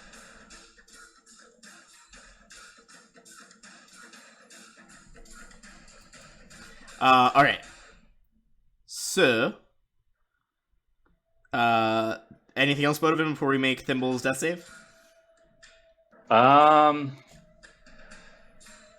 Yeah, I guess Bodovin, well, Ethan, that teleport that you gave Bodovin, is that like an action? Yeah, it's a reaction. It's a reaction. So he could do it on someone else's turn. Yeah, when someone you get a reaction when someone like attacks you is when you can use it. So it's like you're reacting to something that's happening at you, essentially, from the way I gathered it. So when he attacks you, boom, you can just teleport out of the way. It's like an instant save me from being hit. Okay. Well, in that case, I think Bodovin's done. All right, fair enough. In that case, we're gonna move on to the death throw for Thimble. That is 1 success. Yay. Yay, indeed. So Agnes is next. I would like to remind everyone that if he gets a nat 1 here, he's already has 1 failure. Nat 1 is 2 failures. I mean, he's gone. That will mean he's gone. And we'll have to make some decisions. There you Alright, go. that's 1 success, 1 failure. At this point, the beast lets out another echoing roar. And it is going to squeeze forward again. I'm gonna say the blades counted on its like not on its turn, so it's not gonna make yet another save. No rolls needed. It is going to slam each of you at the same time with a viney fist. You both get an additional fail on your saves. You think it is giving up on the rest and is just trying to full kill and eat you two. Got a question for you on that. Yeah. So it was prone and it stood up. It would have to stand up into the blades, correct? It wasn't fully prone. It was just like pulled into that shredder a little bit. Okay. I mean, that body weight of like 190 pounds, it's enough to pull it off balance a little, but it's not enough to knock it prone. Okay, I thought it fell down. Nah, it just kind of like stumbled backwards. Yeah. All right. Yeah, it's not playing around. So Agnes is at 2 out of 3 failures. Thimble, you're automatically are at 1 out of 3 from that hit.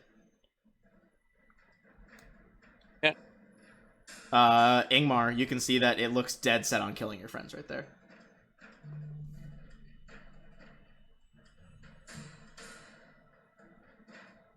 Ingmar, would he see that from around the corner? Well, I'd say I assume you're gonna peek back around to take a shot or something. I'd say Ingmar was dead set unless someone called. He was dead set on just kind of leaving. Okay. He tried. He's trying to make it out alive here. Yeah, he I mean, tried. up to you. He gave everything he had, and he tried to do what he could, but it wasn't enough. And the only way out of here is up. All right. In that case, you want double move? Yes, All right. Hold on. You have 30 feet, correct? I believe so. Actually, I mean, based on that, I don't think you double move. You just kind of take his time cautiously, making sure nothing's there. So just the 30. Okay. So I'm gonna drop you here. Okay. That's 30 feet. Just to remind you, if you look at the rooms, to your right leads to the room where the statue and the orb was. Going up is leading you back toward the original stairs that brought you all the way to the 4th floor. Right, because we have these other stairs right here, correct? There are other stairs. Yes, you let did it- discover those. Yep. You would know those come out in the room where you first found Agnes, which was I think near the 1st floor. Gotcha. All right. When he gets up there, does he hear anything else upstairs at all? So, I'm trying to see from your position what you hear. You can definitely hear from various positions around here. Definitely hear some echoing sounds of more scythe blades, slicing in different locations. Gotcha. Give me a perception check. See if you notice something else that's happening as well.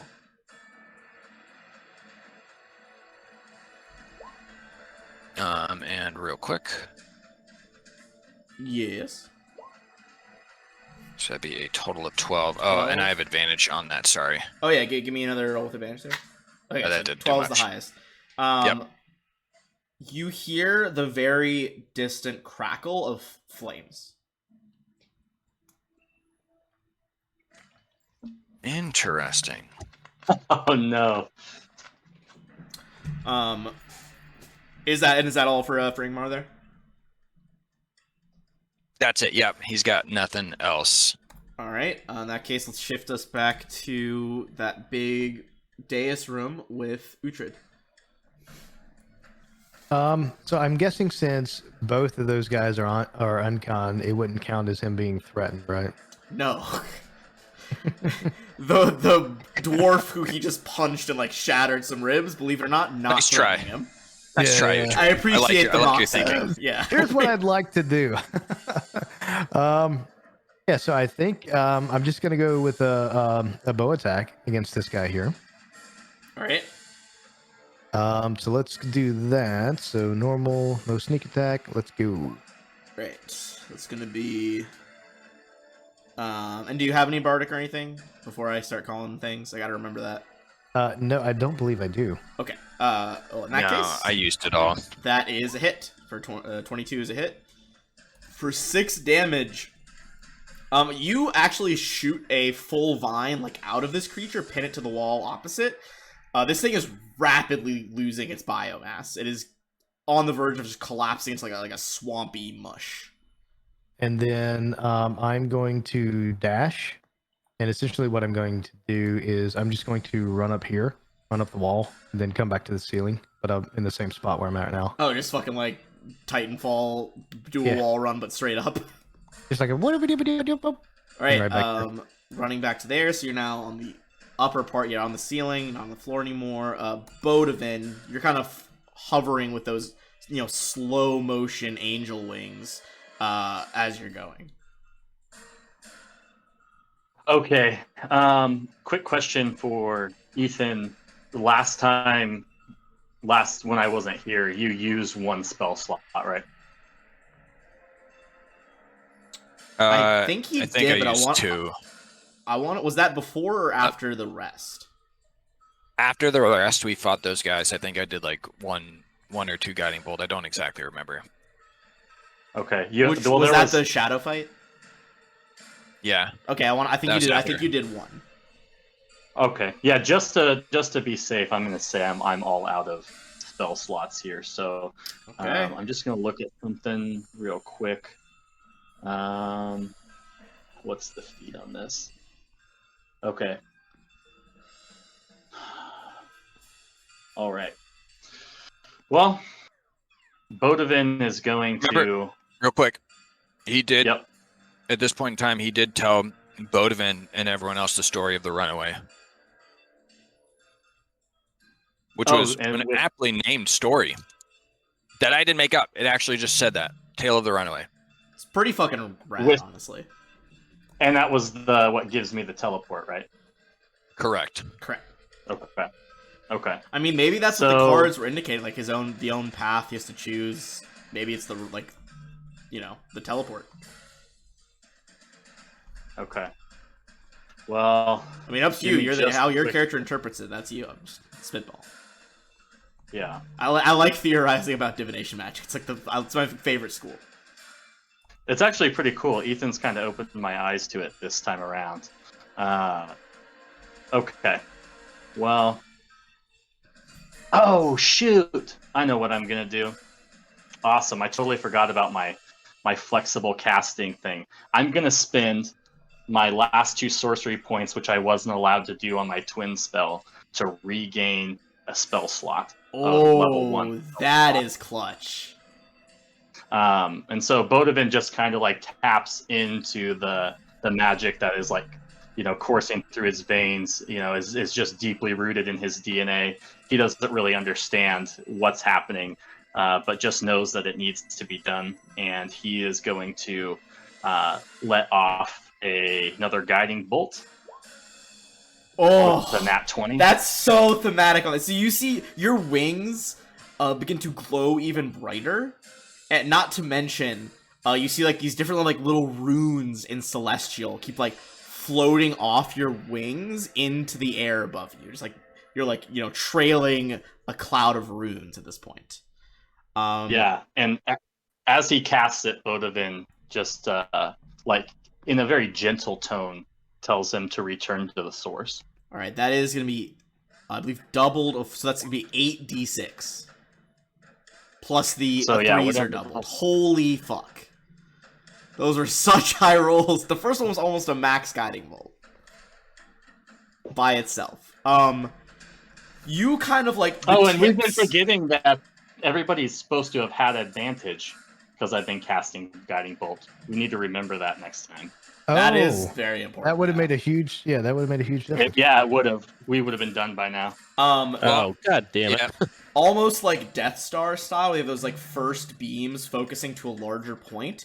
You hold out both hands to throw this guiding bolt of divine energy, and like twin beams erupt from your glowing wings to enhance the ball. And as the radiant energy hits the shambling mound, there's this brief flash Ucha, you're the only other one down there. See, so like everything in the room is briefly lit in like shades of black and white from this burst of light, and all that remains is a smoking pile of vines. I feel like yeah. that's And then just the Bodovan kind of- beginning of our problems. Yeah, that Bodovan being... just kind of touches down, and but he's not quite standing. You know, his feet are just like a millimeter above the ground, and he's still levitating. Okay. Well, if he's a millimeter above the ground, he would be in the blade's reach. Oh well, then hell no. I thought it was the square right before that. It's both squares. It's both squares. Okay. Okay. But that's your turn, so Thimble, death saving throw. Okay. Yep, 2 for 3. No, that's... He already hit you. That's 3. No, Wait, are we out of initiative now that it's dead? No, we're still in initiative. so hold Okay. on. Because he hit me once. That was one death save that I lost, right? Yes, but you already had lost one before. No, the other one was a success. Oh, was it? I thought you Agnes. had a failure already. No, I rolled a Agnes had the 15. failure. Oh, you are right. For some reason, I read it as a 5. Okay, so you are at 2. Yep. Still not great. No. Okay.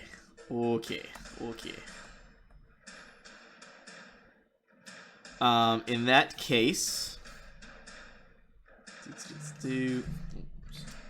Sorry, my mom had something going on. Alright. So... Thimble, sorry, did you make yours? Yeah, so I just made a failing one, right? Yeah, so 3 is a fail. Oh, no. Death saving throw number 2 was a fail.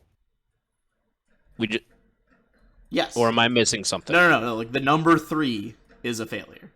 Yeah.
All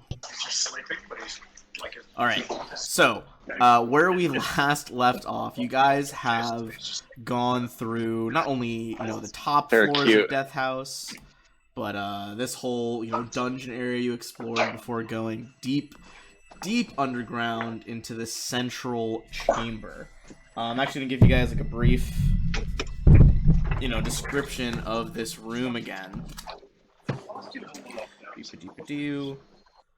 So, the chanting that was going before you came in stops as you peer into this 40-foot square room.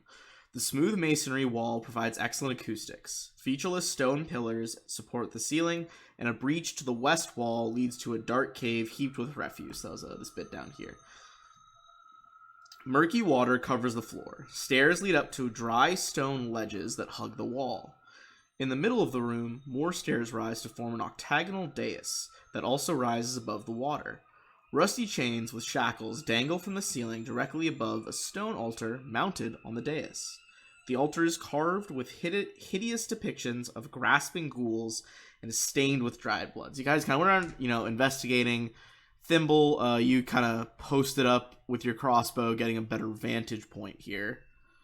But as a lot of you kind of walked onto the plinth with the actual stone altar dais thing, the chanting rose once more as 13 dark apparitions appeared on the ledges overlooking the room. Each one resembles a black-robed figure holding a torch, but the torch's fire is black and seems to draw light into it. Where you'd expect to see faces are only voids. They began chanting over and over again, "One must die, one must die, one must die." And they're circling above us. They're kind of like circling like all around you, like hovering around the water, just like drifting in like a loose circle. Gotcha.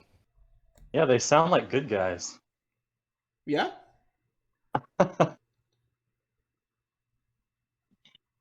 So you said, Sorry, Ben, guys. that we're standing on like an altar here? Yeah, so that so the water itself, just remind, the water is about let me double check. I don't think it's very deep at all though. I think it's like 5 feet deep. Oh, 2 feet deep. Water's 2 feet. Yeah, I thought deep. it was like 2 or 3 feet because we walked over. Yeah. Oh yeah, you did just walk straight there. You don't have to swim or anything. The dais is raising you about 7-10 feet out of the water. Yeah, so you're basically on like a stone terraced step area, and kind of, I'll move Uhtred for a second. There's the altar, like on that side of it. Okay. Has anybody actually touched the altar yet? And is it made out of stone? I don't believe anyone touched it. I think you guys just like once you guys got on top of the platform, that's when all these spooky boys showed up. Like, I detected a bunch of necromancy magic initially was Yes. kind of what drew us to it. So there's a bunch of necromantic magic, but I don't think anyone's touched the altar yet. Okay. So I mean, at this point, like Agnes would like to kind of get a little bit more insight before maybe, shit hits the fan and he's inform us. So he'd tell the party like, hey, I've got some, this ability that I can kind of not commune with stone or the history of stone, but like to see if I can gain some insight from this altar. I've got this, my stone cunning or whatever ability, and Okay. I could place some units on there. Yeah, you want to try to touch it? Yeah, let's touch it. I would say with your stone cutting ability as well. Basically, you're gonna make like a straight intelligence or history. Yeah, okay, yeah. I was gonna say, yeah, you would get advantage with your stone cutting, right? It doubles it, yeah. It Yeah. doubles my proficiency is what it Oh, said. doubles proficiency. Okay, I would say with this particular thing that was very applicable. So you deduce that the cultists are demanding you sacrifice someone on the altar. To count as a sacrifice, you would know the creature has to actually die on the altar. The apparitions, you would know they don't really care what kind of creature is sacrificed, so long as it's real. Because you can sense that like other creatures have died on this stone. Can I get And a this sense is- of reading of what those creatures are? Like, Yeah, I would say, The ones flying honestly, because this is a magical ritual, give me like a knowledge arcana check. Might help if I pulled up my character sheet. Maybe a little. Yeah, Bodovin's gonna assist as well. Alright. Bodovin got that Yeah. 10. Agnes wants to help, but that's where his help ends, is right there. So Alright, relying on Ingmar.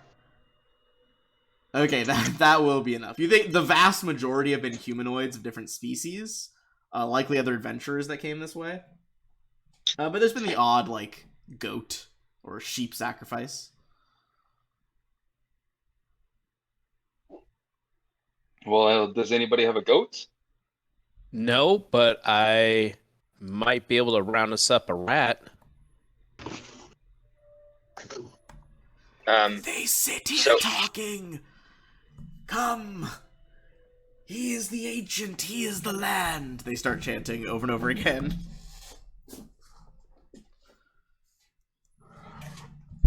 Ingmar is going to go to the cards Okay. and kind of he's just going to see him kind of kneel down on the altar there and just throw the cards on the ground to see what pops up first. And Cool. Oh, do you want the deck up or no?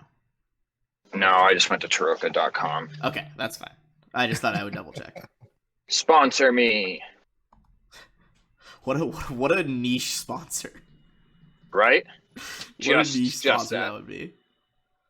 But the card that came up is going to be the Innocent, and he is going to kind of look up at Bodovin and throw out another card for. I already did that one. The 3. You go see it's up there earlier. Oh, yeah. Wait, was it a 3? I rolled it yesterday.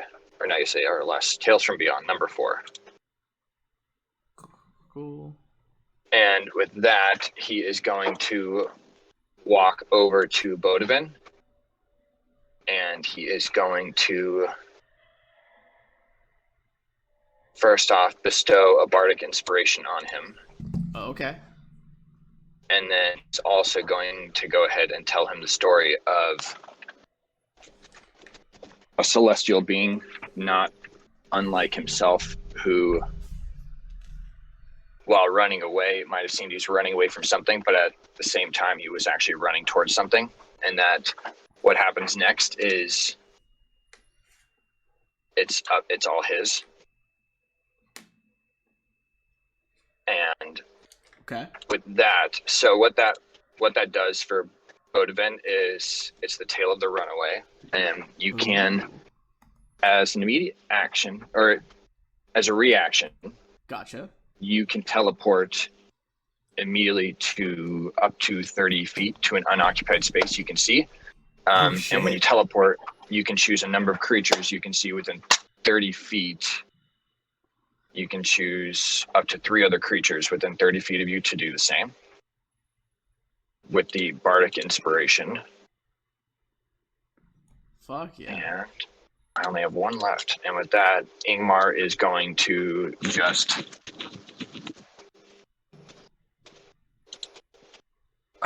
what does he do? You tell me. So you give him the inspiration. You give him this ability, to teleport the group of you 30 feet, I believe you said. Up to 3 of them. And not only that, but it gives him that ability. And then the story of the runaway about, just leaving hints in there. Mm-hmm. That he was kind of going for. And with that, he's going to just look at the rest of the group and let him know that what happens next is not up to us, and he's just going to walk away. All right. As you begin walking away, I think these apparitions are going to get a bit frustrated. Seeing you do this, they begin to chant something new. They say, Lorgoth the Decayer, we awaken thee. Lorgoth the Decayer, we awaken thee. The end comes. Death be praised. As they chant this, the first thing you guys notice is the whole house starts to shake, as if the building itself is coming alive. Next, out of that little cave in the bottom where the debris is located, you see a creature emerge out of it. You guys can make a knowledge check on this. This is going to be... let me just double check. It's going to be knowledge nature. As you see the following creature, I'm going to show you the art.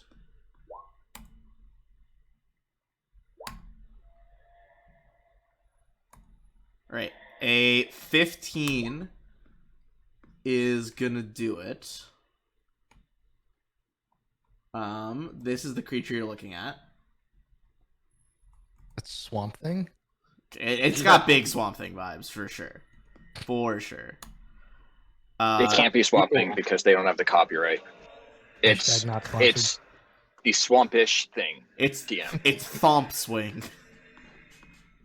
Swing. Okay, so... Sorry, who rolled? Thimble is gonna know this. Thimble, you know that this is what is known as a shambling mound. Sometimes called just a shambler. They usually trudge through, like, swamps, dismal marshes, rainforests, and they consume any organic matter in its path. You guys know this, or at least, you know, Thimble knows this is an exceptionally deadly creature. If you stayed to fight it, it might be very difficult to actually be victorious. But as this thing is moving, as they awaken what they call a Logroth, they also say, like, don't let them leave the house. And with that, the cult is going to vanish. And we're going to roll into initiative. Well, kind of hearing that there needed to be a sacrifice and that the card of the innocent and the story of the runaway was, you know, given by Ingmar, Bodovin's going to turn to the rest of his companions and give them the opportunity to run. And he's going to, as soon as, of course, is in his turn for initiative, he's going to step forward and attempt to face this thing. Attempt to face the shambling mound? Alright, fuck yeah. Yep. In that case, go ahead and roll those initiatives. I will roll in the shambling mound. Come stay it.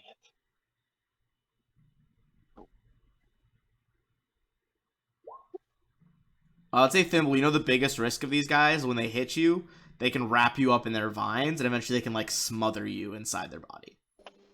Mm-hmm. That is the, I'm guessing they have reach. reach. Yes, they can reach 10 feet. Yeah, I would, I guess, whisper this to everyone loudly. Whisper loudly. Like, hey! Let me double check. Yeah.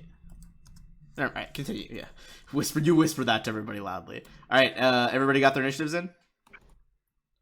Yep, I do Yep. believe so. All right, let's get it going. So Ingmar, you hear this chanting change. You see Bodovin appears to be like walking forward to take some sort of stand, and you can see again that shambling mound approaching you guys. I'm actually going to kind of look back and seeing that, one, the creatures aren't attacking, but this big tree creature is, and it's not kind of what he expected. He's going to kind of look through his cards again, and a 1 is going to essentially just like talk to the spirits. Okay.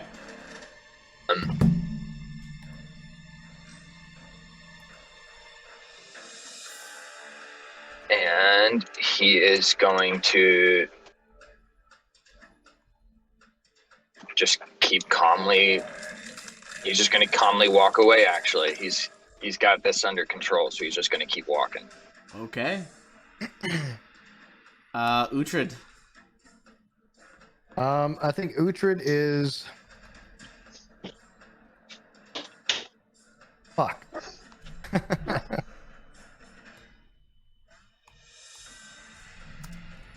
What weapons did you have on you?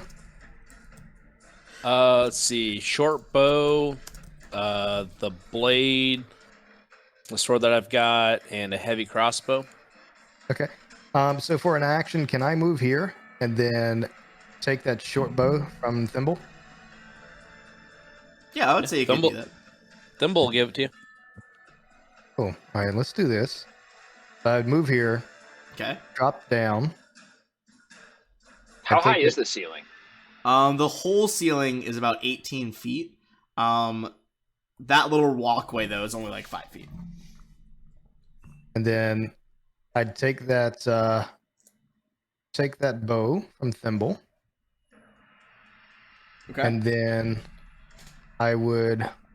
Shit, I should have dashed instead of fucking moved. I guess as a bonus action, I'll use. Can I dash as a bonus action? Let me see. I don't think I can. Unless that's some class thing, and I don't believe so. I know you can disengage as a bonus action for sure. I don't think you can dash though. There's like 3 things he can do. He might be able to. Can you dash?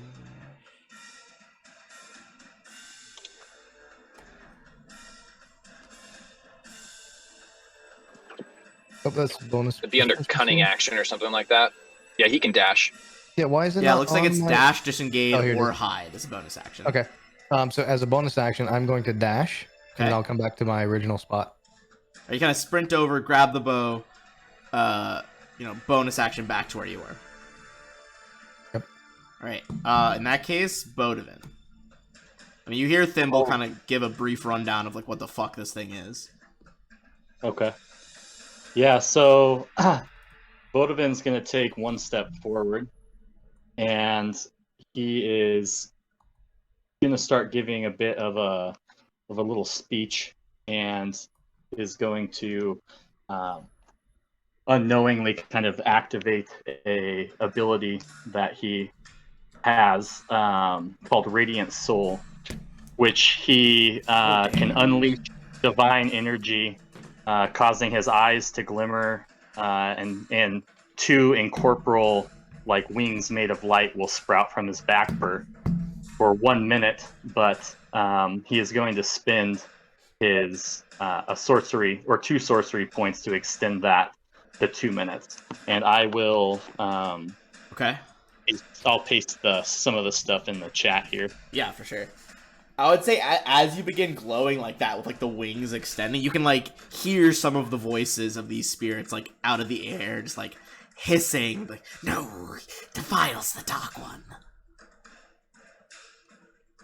Just kind of generally not pleased with the light, the holy light that is probably the nicest thing that's been in this sanctum in a long time. Okay. And how high are the ceilings in here? I said 13 before, but I did undershoot. It's actually 16. 16. All right. And then if you're standing on a walkway, it's 11 from the walkway to the ceiling.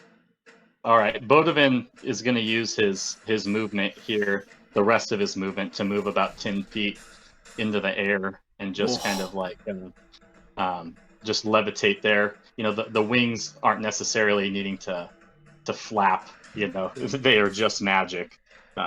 So yeah, I like to turn. picture there's maybe like this like slow motion, like glorious looking flapping that like, but you move way faster than what it should look like. Yeah, exactly. Just purely this beautiful aesthetic shining from you. Okay. So you guys see Bodavin manifest these wings, which brings us to Thimble. Run away. Fuck. Okay. So, You what can does still this... run. Say again? I said you can still run. It's not completely out of the question yet. What is this little wheel here? The wheel you guys know last time would raise the water level in here.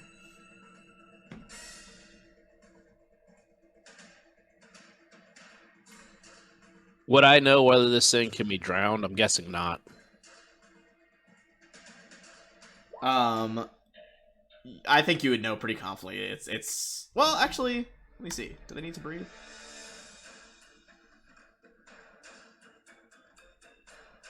Feel like they don't, but some plants don't do well in water. I know it's like a swamp thing, Well, but if it yeah, needs it's oxygen, kind of not. It's kind of not the same as a regular plant because it's hiding Yeah. out in pure darkness. Otherwise, Bodeman would do nothing but make it grow. You know, it's like, oh, finally. That's true, but like, the difference between like thriving in water and being completely underwater. UV. I would say yay! it looks like it does that they don't breathe is what I'm gonna go with. That they don't need the drowning would. It might slow it down though. I'll say that. It's a big body and it doesn't look like it's designed to swim.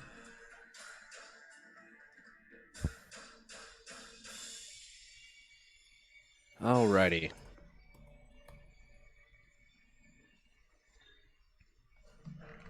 Well, Thimble's gonna back up here, and he's just gonna ready an action. Okay.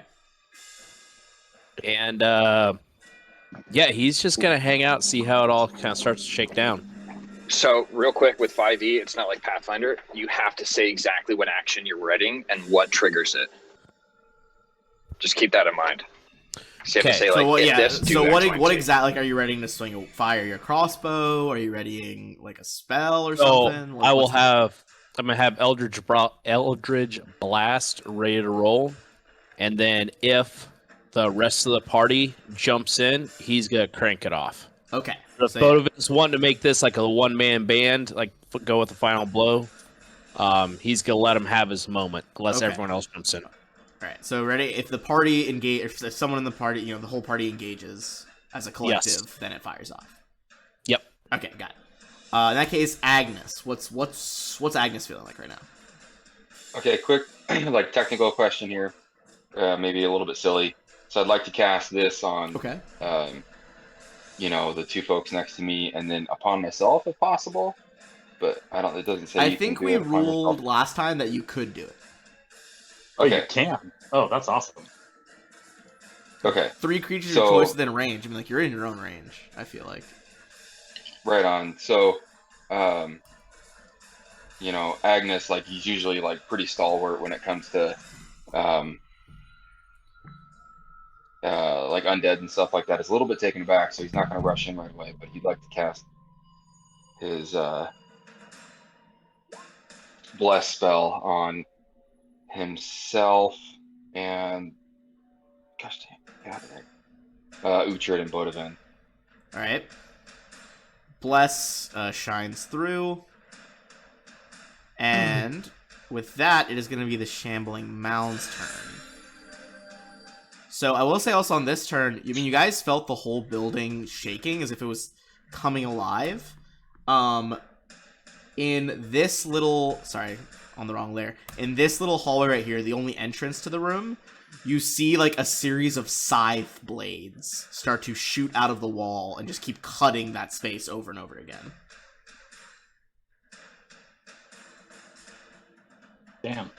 Ingmar, it sounds to you probably that might be the case. Like you could hear some in the distance as well. Like these probably aren't the only scythe blades.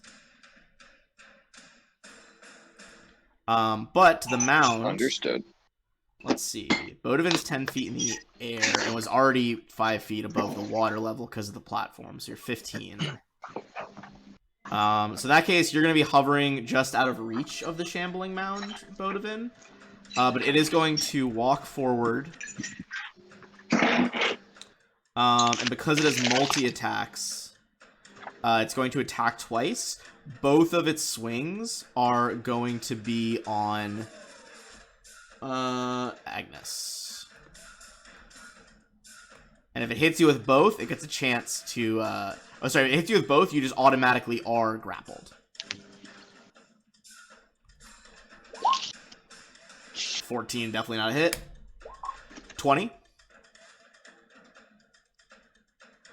For Agnes?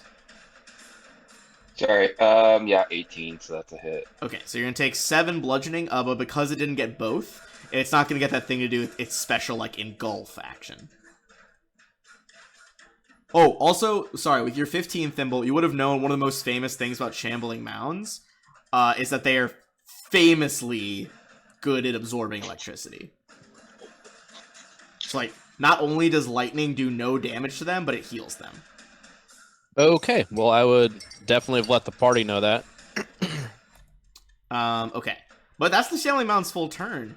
You do see, again, those scythe blades activate. The mound moves forward. Ingmar, what's the move here? See, it seems... you probably see a bit of that holy glow coming around the corner from the wings. What's the play? So he's probably expected that, but knowing that creature is too big for them to handle, and Bodevin was the card, he is going to throw out invisibility on himself. Okay. There's a magic as you turn invisible.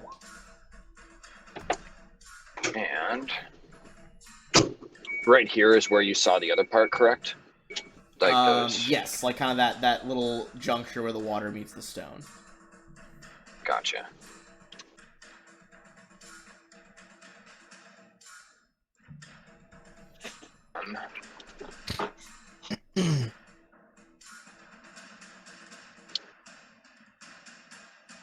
All right. He is. Well, he's not. Yeah, and he's not quite done yet. He's going to realize these guys are just absolute fools. But dang it, I wouldn't be able to see Agnes from there, would I? If I was right here. Yeah. Well, if you were from like the square right before the side blades. Yeah. Yeah, I don't think you'd have an angle on him. Okay. Well, he is going to go over there and tell them that it's still not too late, and he is going to keep walking away, but keeping an eye out, seeing that there's traps and hearing them. He's going to keep an eye out for what's going on, but invisible anyways. Gotcha. All right. In that case, it is going to be Uhtred, who you now have that short bow that you've requisitioned. Yeah. I think Uhtred, he's going to take a look back at Thimble to kind of see what Thimble's state of mind is right now. Thimble, what do you think Thimble looks like at this moment? So Bodevin, he kind of just let himself get wrapped up, right? No, he's hovering above him. He's like hovering above with some he's hovering fancy above it. He's gonna murder the thing. Is what he's gonna do. Okay, he's ready for battle. Gotcha. Oh, well, fuck. Can I fire off my Eldritch Blast now, or is that? No. No one's engaged yet, so I would say no. Shit.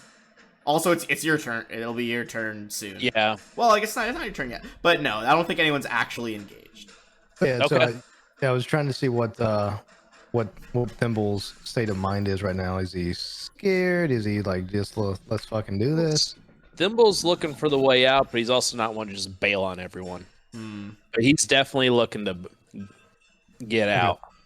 Here's what I would like to do, Ben, and you tell me. I know I'm taking up too much time here, but You're good. I'll listen to it. I would like to, you're staying on the ceiling. I'd like to move my way over to Thimble, which is about 15 feet. Mm-hmm. I would like to drop a piece of rope that I have him jump onto it. Okay, I'm with you so far. And then I would like to move him over here to this area. Like, so I'm walking on the ceiling. Ooh, He's that's pretty. I on a see what rope. you're saying. That's pretty. Oh, okay. Yeah. I would say certainly possible. I would say it would require an athletics check, though. Athletics check. Because you're not only, I'd say with your spider climb, you're a pretty, dexterous, like easy to move around type of guy. But like pairing that with lifting him, I think that'd be an athletics check. I will say probably an easier athletics check with him than most anyone else in the party, because he's short and also not like too stocky like Agnes.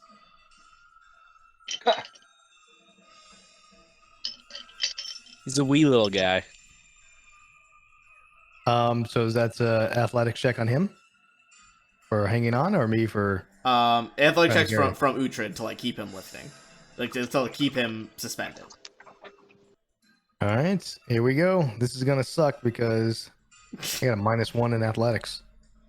Well, let's. I'm eager to see what happens. Yeah, but your dexterous is all hell, so. Yeah. All right, we got a 6. So, but here was my thought was: if it was lower than 5, it's gonna be a fail. It's over than 5, but below 10, which I was gonna say the DC is 5 to 10. Thimble, I think you start slipping. I want you to make an athletics check to try to like encourage Uhtred here. All right, that's gonna be enough. You're like, no, like wrap the right half around your wrist. Okay, do I have any like? So I guess I'm wondering, is there any room like if I let go of the ladder and just kind of like hop down? Is there any room for me to do that, or is it pretty tight quarters where if I hop down it would not work?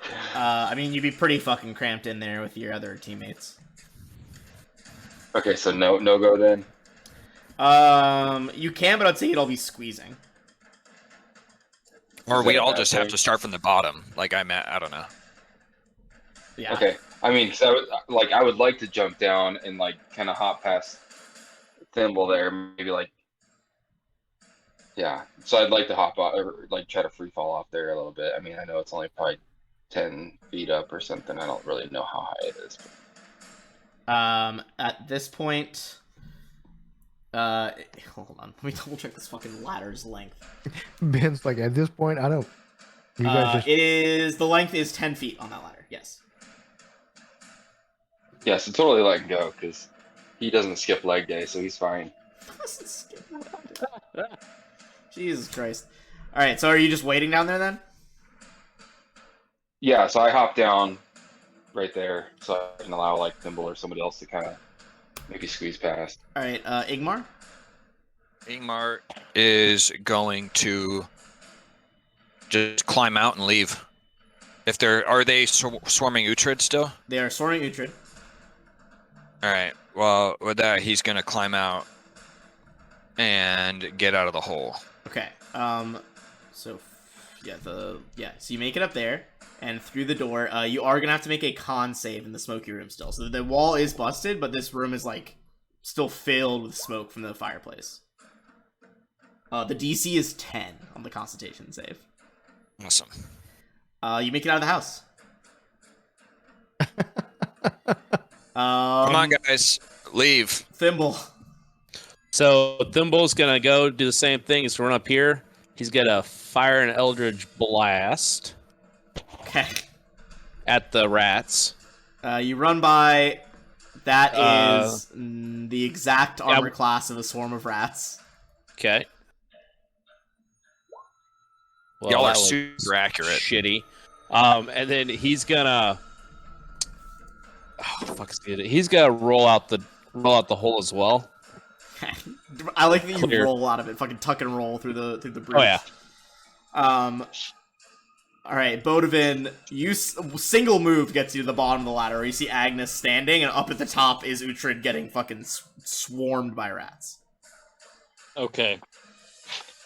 Did we lose Ben again? So you That's either a single take a standard or like another move. Yeah, it's tough. I want to revisit this teleport. So it's Oh 30 my God. feet somewhere I've got to see. Or is it Ethan's somewhere reaction that I've almost made me already spit fucking Coke Zero all over my mic. Holy fuck. If So does it you can do I have to teleport see it, or is it anyone, a place I've seen? I think it's up to 3 people, 30 feet as a reaction. Yeah, but Okay. is he saying is it somewhere he has to see, or just like, that I've already seen? or the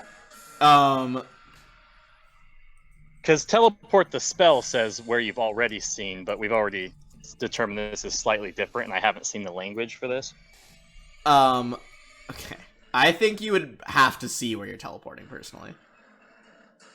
Damn. I mean, 'cause he's also already seen where we're Correct. going to be going to. Because You have to see. been outside It before. specifically states you have to see within 30 feet. You have to see the empty space Oh, where you're okay. going. Yeah, I think it's like not a Okay. matter of like he's been there before. He's got to be like actively looking at that spot. Got it. Well, Like you think some higher I level guess- teleportation shit, like maybe all you would require is like the memories of those locations, but this is not like intense teleportation Right. magic. sure. Well, in that case, it's just a double move, and he'll move to the top of the hole, as everyone's calling it, and get out of the hole. Get out! You. Do you still have your wings during this part? I don't. I wouldn't think so because I only You had only have like 4 another. rounds at that point, right? Yeah, 4 rounds left, which I guess that's. Yeah, I would say like they're Maybe a probably second. fading as you like round that corner to the ladder, and you guys see Bodovin come sprinting out of the house as well. Okay. I will say, Thimble and Bodovin both have to make the save before you actually leave the house, the Constitution save. Okay. Try to sneak out without it. Ooh, not good, dude. Oof. 18 is good. Thimble, so as you got to this point, you would have needed to make that save as the smoke surrounded you. Because you failed, you're going to take a D10 poison damage. So if it's 7 or higher, you don't make it outside and are knocked out directly in front of the hole. Okay, now I still have my 5 temp HP. Oh, I didn't see that marked on your character health. So you should be So, fine then. What You you can got max 10 damage. HP for? He put on the ice armor, the frost armor. Ah, that is fucking awesome. Holy Why did you shit, throw dude, that that's- out earlier? That's such a beast spell. So /R1d10. So you take 3. Did. Take 3 Okay. damage. You make it out. So Dude, imagine if that had been 7 or higher though, the fucking temp health would have saved your ass. alright, so 7 + 2. Whoa, holy fuck. Alright, Uhtred. So I'm gonna obviously yell at Thimble as he's running by and leaving me. Well, he did blast them with an Eldritch Blast, I suppose. How's it going? I say, Thimble, tell your cousins here to fuck off and leave me alone. I'm gonna say that as I pick up one of the rats and I'm going to bite them using. I'm Sucking gonna the blood bite it. out of him. I like Yeah. it. So what do I roll on that? I again? forgot you still had 1 bite saved from last session. Jesus Christ. Why did you leveled use up, the special you know? bite on the fucking plant? We've leveled up and I probably still have. I've got 2 now, right? Oh yeah, you might have gotten it back when we did that level up. Yeah. So what did I roll in that? Oh god, sorry. Let me pop open your character sheet and look at the ability. I Yeah. thought you added a macro for it. Also, that was like the most disgusting shit I've ever heard. Bite into a rat that just swarmed out of a rotten wall in a house. Dude, they're Sounds like biting me. Ozzy, man. Yeah, that's They're some biting Aussie shit for me, sure. right? Okay, so you add your con modifier to the attack advantage. So I guess just click where it says Constitution under your ability scores, and then it'll be a D4 plus your con modifier on a successful hit. That is a successful hit. So that's a 3 total, right? 3. You have a +1 to con? Yeah. Okay, so Yep. So I damage. get 3 HP back, Holy fuck. and then I'm going to dash out of here. So unnecessary. It You're is, running but- out anyway. You're just like, I'm just gonna bite this fucking rat on the way by. He's fucking angry. It makes sense. He's like, fuck you guys. One last middle finger. Bam, You know? bam. You know. So I believe at this point, because Bodovin went up and out, you're up and out. The only person left inside the house is Agnes. And I took his. And you have hammer. his hammer. Yeah, I know. Thanks, guys. Well, the rats are gonna pour into the gap on the ladder and just fall on you. Lovely. Lovely. However, You can do it. it actually did matter that you got that bite in because their attack weakens when they reach less than half HP of the swarm. Half of their HP of the swarm is 12. Your bite brought them down to 11. So also, like, these are like little creatures and they're falling 10 feet. Did they take any damage? They can scuttle. Scatter. They can fucking rat their way down the wall. Is what I'm trying to say. Like a rat their way. It doesn't matter anyway. Stick's not getting through your armor. All right. Imagine all the rats are just fucking like raining down on you, but they're like bouncing off of your fucking armor. So he At this fell point, back like- down the hole? Is that what just happened? No, Agnes like jumped down after he attacked or whatever, thinking, hey, his friends are gonna back him up, and we're gonna Everybody finish these suckers off before we get out of here, and everybody kind of left him. So It's a death house, man. It's Death House, baby. It was their turn. Just doing rat stuff. Just doing rat stuff, bro. Agnes is just your turn. doing rat things, All right. Well, Agnes, like seeing that everybody left, he's pretty over this. Can I cast a spell and then move? Sorry, I keep asking Yes, you can questions, cast a but- spell and then. Move, dude. Dude, don't be You need- don't be mad about asking questions, but yeah, Yeah. you have the ability. Remember, you have your standard action, move action, and a bonus. I will So say, you can spell, run, Okay. or double Yeah. move. Either way, dude, man, is it fucking confusing moving from Pathfinder 2E to this to Starfinder and then back again the next week.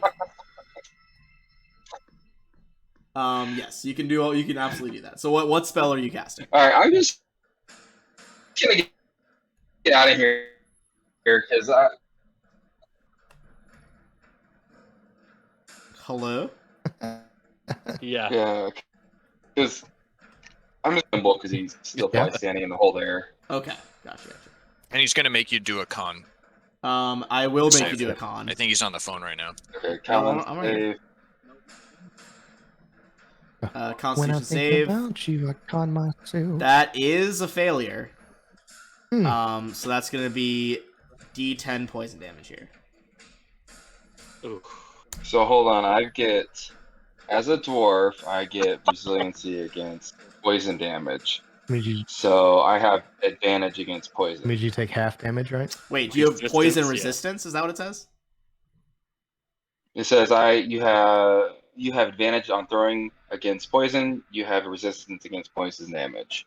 So I have Oh, okay, advantage on. so first of all, yeah, you would get advantage. You Advantage use would have the been a advantage, 9 and an so 8. you're good.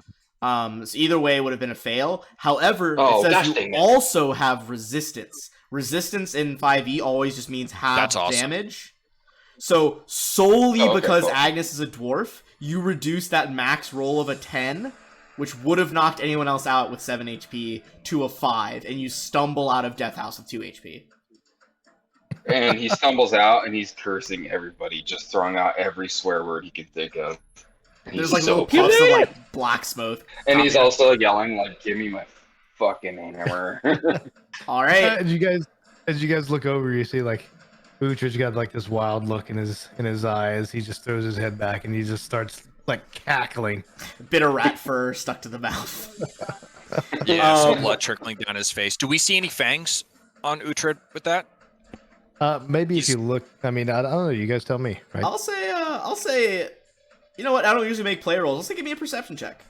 Because I feel like he's making such a He's spectacle of cackling. himself that you would, yeah, he's full cackling. Oh, I I'd was say, gonna like, say at 15 fitness. or above. You notice that his canines are far too pointy for. Well, I'm a gonna say regular mortal. Agnes like doesn't even notice because that dude is just so like pissed right now. He's Oh yeah. like freaking. Yeah, he doesn't even try to do a perception roll. Well, if Bodovin and Bodovin wants to, sorry, I had a cough there. Oh, wait, Sure. let's see what happens. Perception. Oh, that's performance. Sorry. Hey, still got those same. Look at those, Bodovin, you don't quite know what to make of it, but you do see that Uhtred, his two top canines there, are much more pointed than any like half elf or similar humanoid has a right to be. Dude, he totally saw the blood sucking thing with the rats and is like just a bit disgusted. You know, he kind of despises creatures of the light, but he kind of likes Uhtred, so he's having some really mixed feelings. Or creatures of darkness, excuse me. I was gonna say that's weird. Okay, well, No, as you he's all guys go about the light. outside, The entire house. So remember the mist that surrounded Barovia was very tight around this house as it kind of forced you inside. Yeah. It poisoned you guys and you tried to leave. The mists fully recede from the house as it begins to collapse. Just into a pile of like all of the wood that when you went inside was like polished. There was torches that were lit. Now is like just this mildewed wreck of an architecture. And as it collapses behind you guys, that would have been enough to get you guys to level 3 already if you beat the house, but you guys did the house so well you were already at level 3. However, I am still going to give you some XP for that lovely fucking monster in the basement. Jesus Christ. That was an epic show, boys. Holy fuck. So we're level 5 There was now. some... Here we go. You're not level 5. Honestly, there were some close calls, but you guys fucking made it through Death House. Did we? I mean, maybe not emotionally, but, There's some fetch rolls in there. Oh, man. We did not handle that well, gentlemen.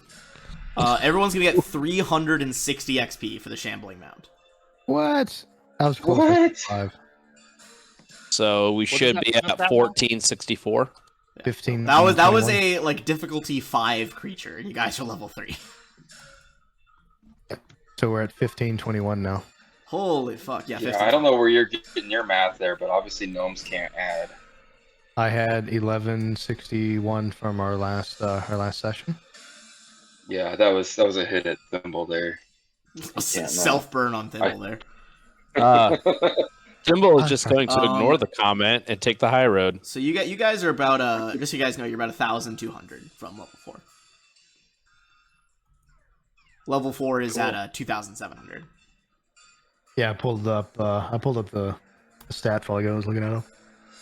All right. Blop blop blop. All right. Well, we're about at the time at 10 where we normally take our second break. So you guys want to do a quick 5-minute bathroom break? That feels like a good pausing point. Now you got a Death House. Aye, that'd be lovely. All right. Those watching, we're gonna run a quick ad. We'll be back in about 5 minutes. Wonderful. Thank you.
a long rest.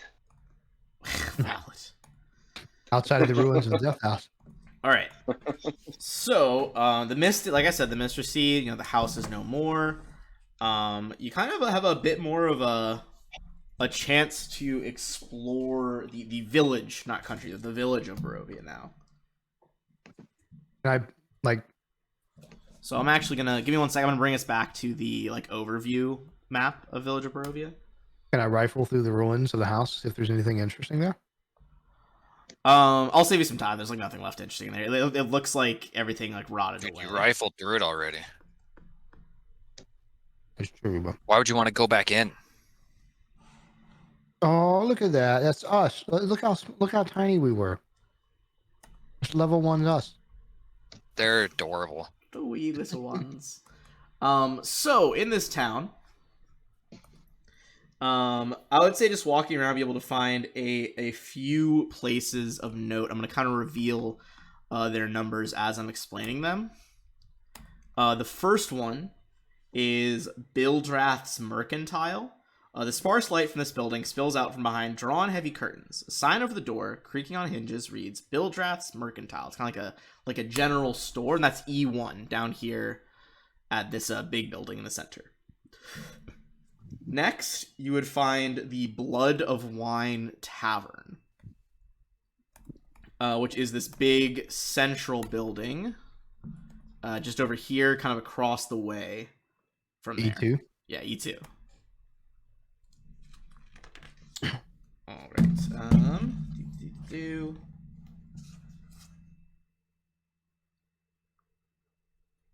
Next, there is hold on. My map notes got out of sync here.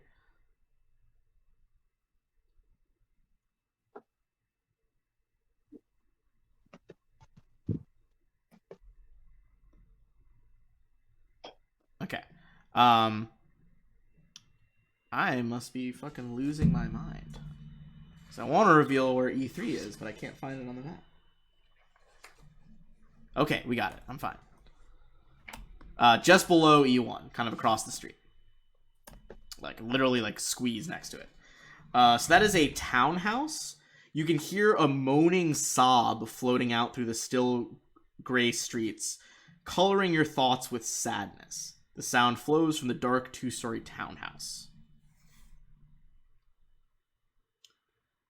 Next, Wherever we can just get a place to eat or drink is where we're gonna go. that would Yeah. be E2 for sure. E2 is where we're going. All right. Yeah, You no, can the look at the rest dwarf of the stuff seconds later. that. Yeah, Yep. dwarf Whoa, seconds whoa. that for sure. He needs a couple All mugs right, of so you guys head to the healing Blood of Vine fluid. Tavern. A single shaft of light thrusts through illumination into the main square. Its brightness looks like a solid pillar in the heavy, fog-laden air. Above the gaping doorway, a sign hangs precariously askew, proclaiming this to be the Blood on the Tavern, the Blood on the Vine Tavern.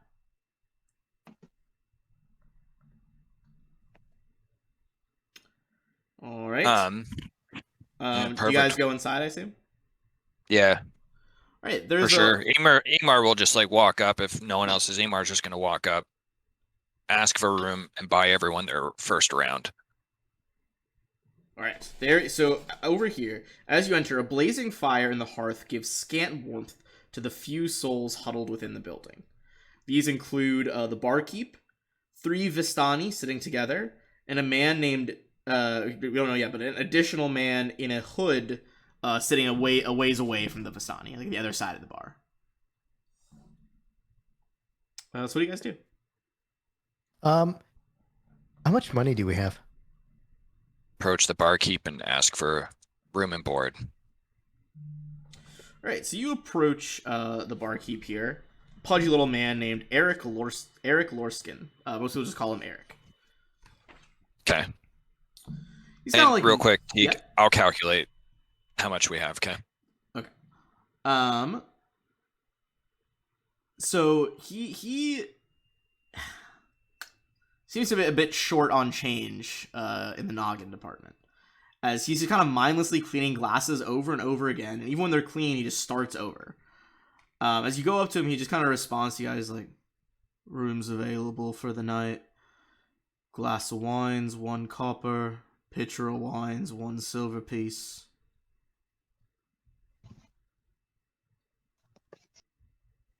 But when he says that, you see Uhtred come up to the bar, and what he has, and I don't know how many silver pieces we've accrued, but what you see him do is he takes all the silver that he has. Of course, he doesn't. You might notice that he doesn't touch it. Right? It's all in like a bag, and he just kind of like dumps it on the top of the bar there. He kind of rustic hospitality. So you, first of all, Uhtred, you dump those silvers out, and still pretty emotionless, but he's just like, huh. I'll tap a fresh barrel then. Aye, you be sure to do that, fella.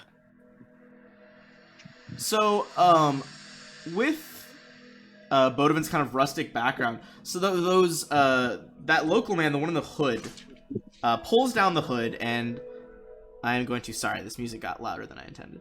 Let me just fix that real quick on our soundboard. Yeah, some people like they kind of know who Bodovin is, but we don't really like understand why some people sometimes recognize him from place to place. Ismar kind of looks you up and down. This guy where he's like, "Hey, come sit by me. I'm Ismark." You hear one of the Vistani cackle, more like Ismark the Lesser, and Ismark kind of shoots him a dirty look at that title. And so who he was talking to Bodovin? He talks to Bodovin, yeah. Okay, yeah. You can bring your friends too. It's no problem. Yeah, Bodovin just kind of looks at the other guys and gives them a shrug, indicating that they can make their own decision, and he, walks over and sits down. Yeah, Agnes will follow him over there, but he's got a pitcher of wine in each hand. Hell yeah. Not a glass, but it's a pitcher of wine in each hand. So one of the first things that's kind of striking to you guys is that when he's waving you over, he's very cheerful. This is the only Barovian you've seen so far, be cheerful. And he's just like, come, I'd offer to pay for your wine, but you already looks like that one bought you a lot.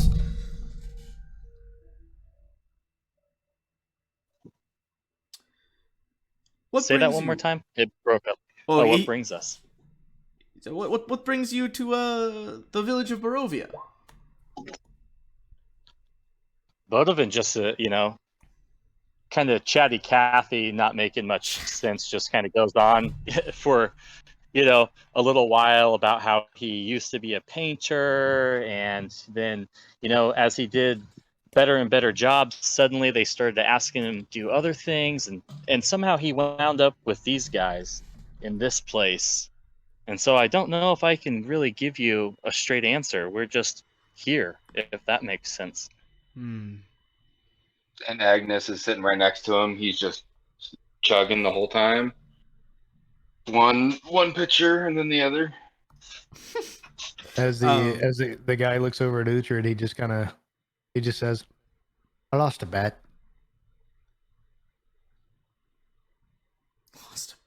I was like, well, if I could introduce myself, my father here is, he is the burgomaster.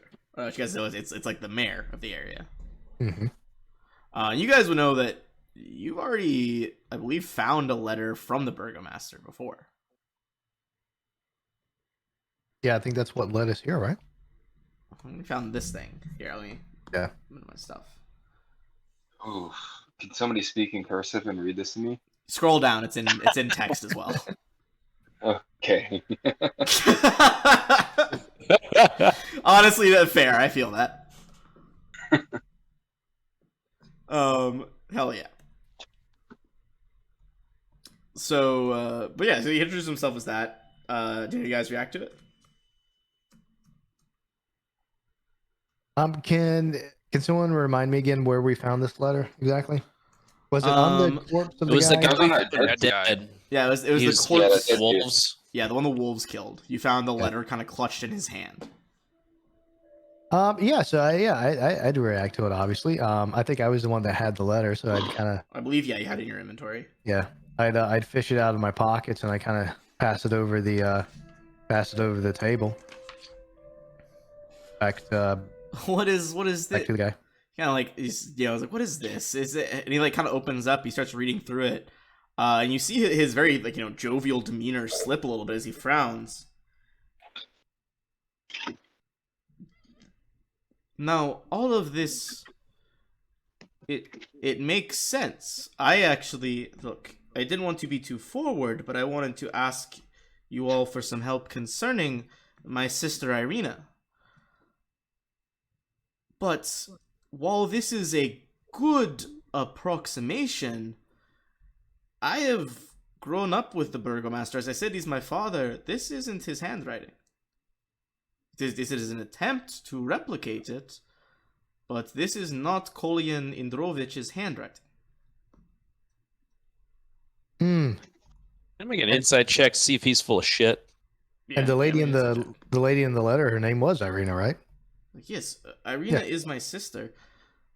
14. He seems genuinely confused. But he is also, he's confused about this, but he's also concerned for his sister.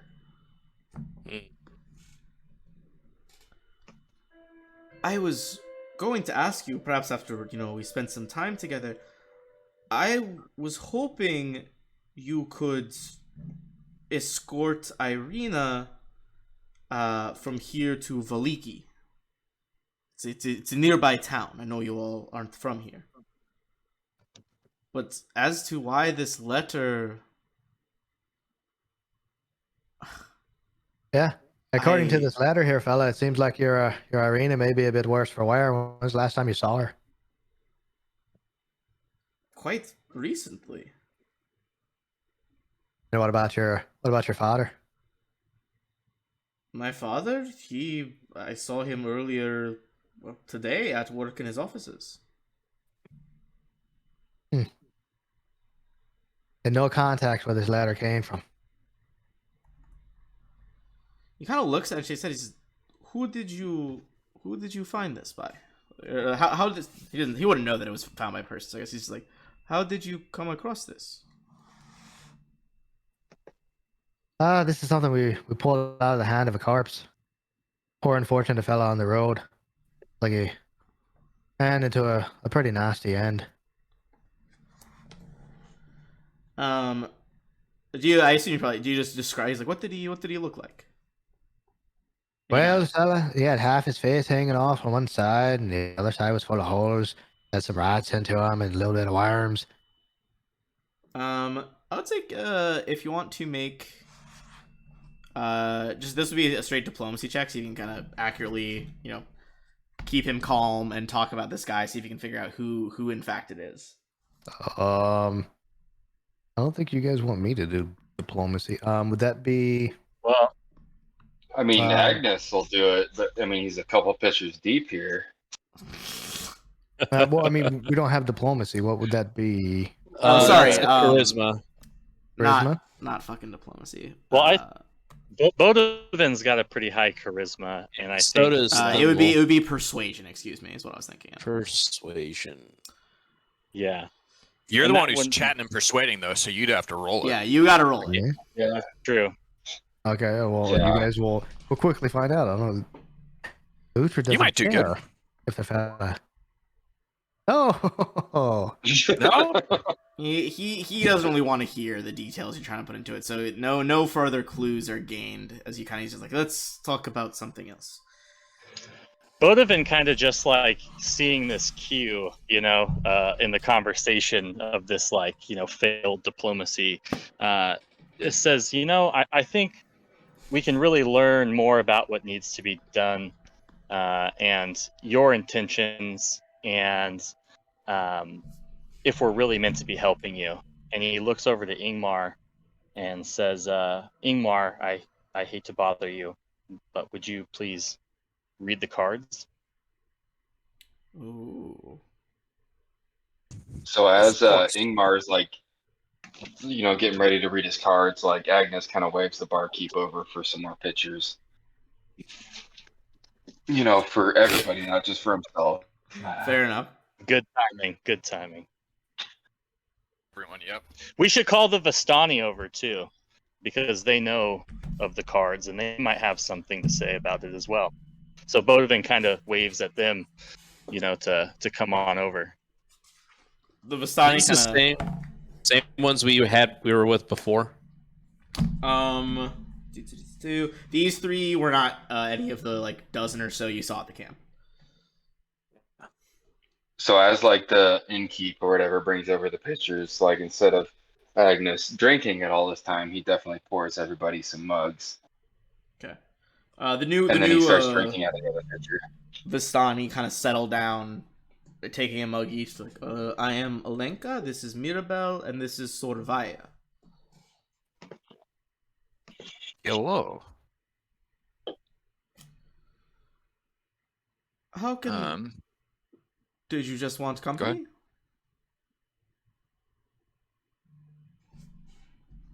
How can I mean, how much does company cost?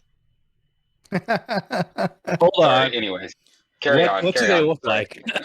There's are you propositioning? I mean, I appreciate the wine, but we're just here to hang out. Well, as we're kind of centering the table around the card reading that's about to happen, Bodovin just says, you guys might know some things about what's going to happen, and we thought you might, break up your evening and join us. I would say you would definitely get some mutters out of them as you explain why you call them over here. They're they have a great respect for people who, like Madame Ava, can read the cards. Yeah, this is not a show. But he would do a reading nonetheless of what we have available. But it's not loading on here at all. Regardless, oh, why isn't it working? I can see it. You just dragged the diviner on, didn't you? There we go. Yeah, it comes out to dope. the diviner. I don't know if you guys can see it or not, but I could see it for a second, then it deleted. But yeah. Yeah. So he pulled on the diviner card. I think that draws him to the conclusion that we're still not done with what's her name, the one who sent us on this mission, Madame in the Ava. first place. Yeah. Yeah. Clearly, Madame Eva has more to play with the story than what we initially intended. But go ahead. Sorry. Oh, go ahead. I was gonna say Alenka, Mirabel, and Sorvaya muttered you know Madame Ava? She's a powerful reader. Yes, she is. She is. Seems to be quite at one with what her abilities are. As far as dealing with Arena and Coilian, I think we perhaps need to see this through, specifically for you two. And he points at the rogue and the cleric for that part. Okay. If this is what we believe it could possibly be after what you've told me before in this area, yeah, I think we must go find her and see what her disposition is at this time. But perhaps we can stay, have a rest, get some sleep, and head out in the morning.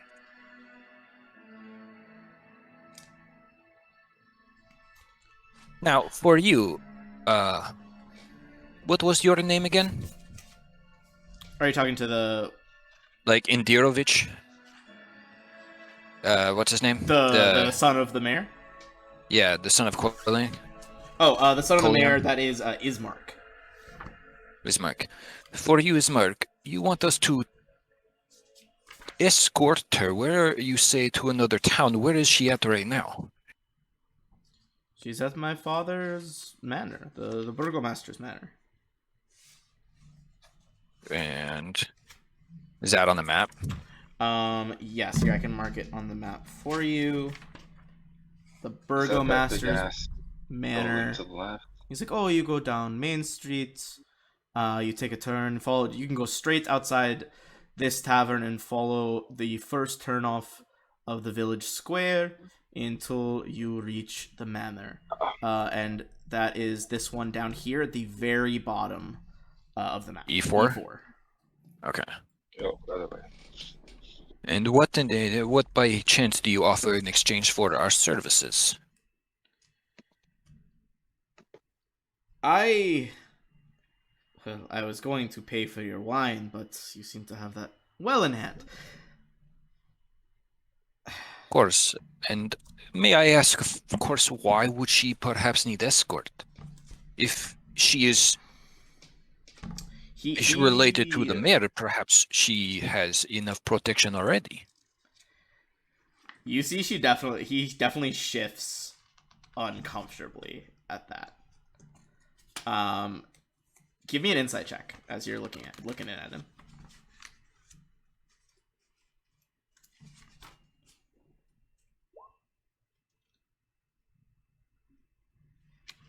All right.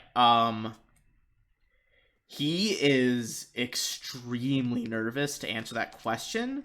You think likely because he's afraid you guys are gonna piece the fuck out if he answers it. Look, clearly you are afraid of something here. And I believe there is a reason. You have every reason to be afraid. But you can look at the people we have got here. We are all brought here by fate. This was no accident. We are here to set things right. And that includes if your family is involved, including your family. But perhaps we can exchange some information in exchange for our services?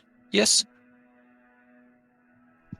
Agnes kind of pops in and he's like, lets them know, like, hey, I am also a cleric and I am here to ensure souls are laid to rest properly.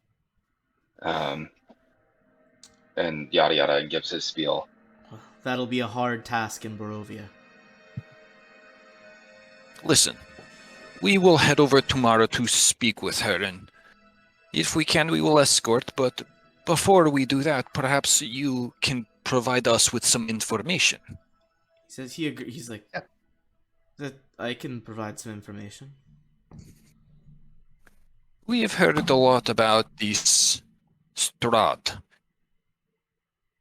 As you say the name, you see, the Vistani make that like 3-fingered like claw gesture over their heart as they like ward off evil, and they kind of walk away from your table.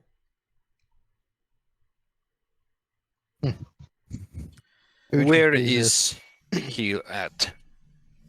Where does he live? He is at Ravenloft. It is his castle. And where would one find this Ravenloft fella? Before I explain, you should know. I can find. It's no problem. You can find it? All right. Hey, look, I fella. can find. My associates here. We really don't mean any harm. Okay, you'll have to forgive us, but we've had a pretty rough day or so. Right? We rescued these children who, come to find out, they were already dead, and we got pretty torn up by a murder bush in this house that fell down on our heads. So, at least, and we feel that although we liken ourselves to heroes, if you will, that's how we are tired. So, I'd ask that you speak plainly and truthfully. Right. Give me one moment. I brought you guys, so where I just pinged you guys, that is the village of Barovia. Alright, that's the old Svolage River. First of all, I am impressed that you made it out of that house. If what you say is true, you've done the town a great service. Second of all, Castle Ravenloft. Castle Ravenloft. Follow the old Svolage road to the west. It'll curve up across a bridge and then follow it, double it back to the east, and you will be at Castle Ravenloft. Just over the hills. If I'm being honest, it is because of Strahd and the Ravenloft that I wish you to escort my sister away.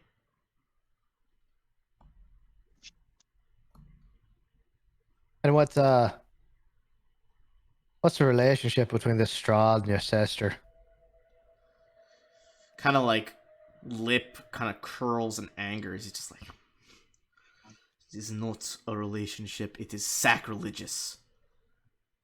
He has arrived in town twice to try to woo Irina. I don't know why. All of this sick, twisted country is his domain, but he returned twice for Irina. She is barricaded in the manor as we speak, for fear that he shall return. Yes? So with that, Utri kind of smirks and he looks at the rest of the guys. Ah, this fella doesn't sound too tough, see? He's just in love, that's all. You would do well to not underestimate the cursed one. Aye, we're all cursed just a little bit, fella. You will speak nothing of this to anyone of our conversations. This is between us, yes? I won't tell anyone. I believe it would be best for you not to. We are here on very important business. What that end means is we will find out eventually, but the less people know what we are up to, the better. We will head over tomorrow morning after we've had some much-needed rest to look in on your Irina. You see his shoulders like sag with relief. Just like, thank you, my friends. I will make sure she is expecting you. Well, I wouldn't call us friends just yet. Maybe more like business partners, huh? And speaking of, how about maybe a little bit something for our pockets, just as a show of good faith, huh? Well, perhaps once you have fully agreed to the job, I can give you a down payment. And per diem. So you guys can rent rooms there. Do you? Yeah, that was like one of the first things like I thought Ingmar did was like when we walk in was like we need some rooms. He's gonna retire like after that drink. Like he's not even gonna say goodbye to our guests. He's probably just gonna walk up and just time for bed. Yeah, I mean it's the village of Barovia being so close to Ravenloft, it suffered a lot under Strahd. As a result, the inn here is very cheap. They're desperate for any money. So you get a room for a whole room to each person for themselves for a copper piece each. Nice. Perfect. Well, Ingmar would go to bed.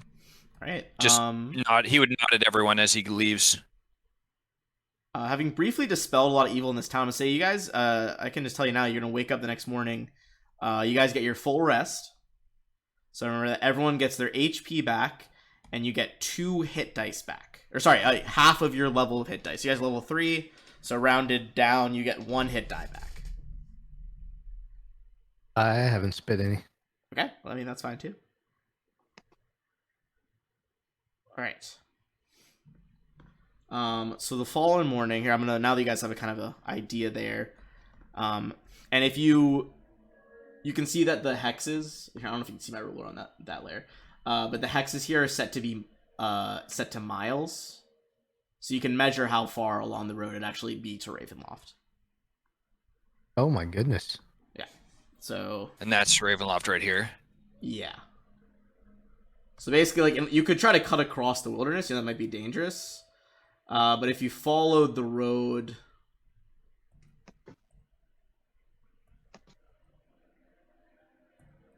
probably like 9.5 miles, maybe around 10. That's still a day trip. you could try to like cut through the woods. Or you think it might be, it's woods, and you can kind of tell by the topography there. It's like pretty hilly, and his castle's like way on top, like at one of the highest points. And we have no ranger, so I mean, that's also true.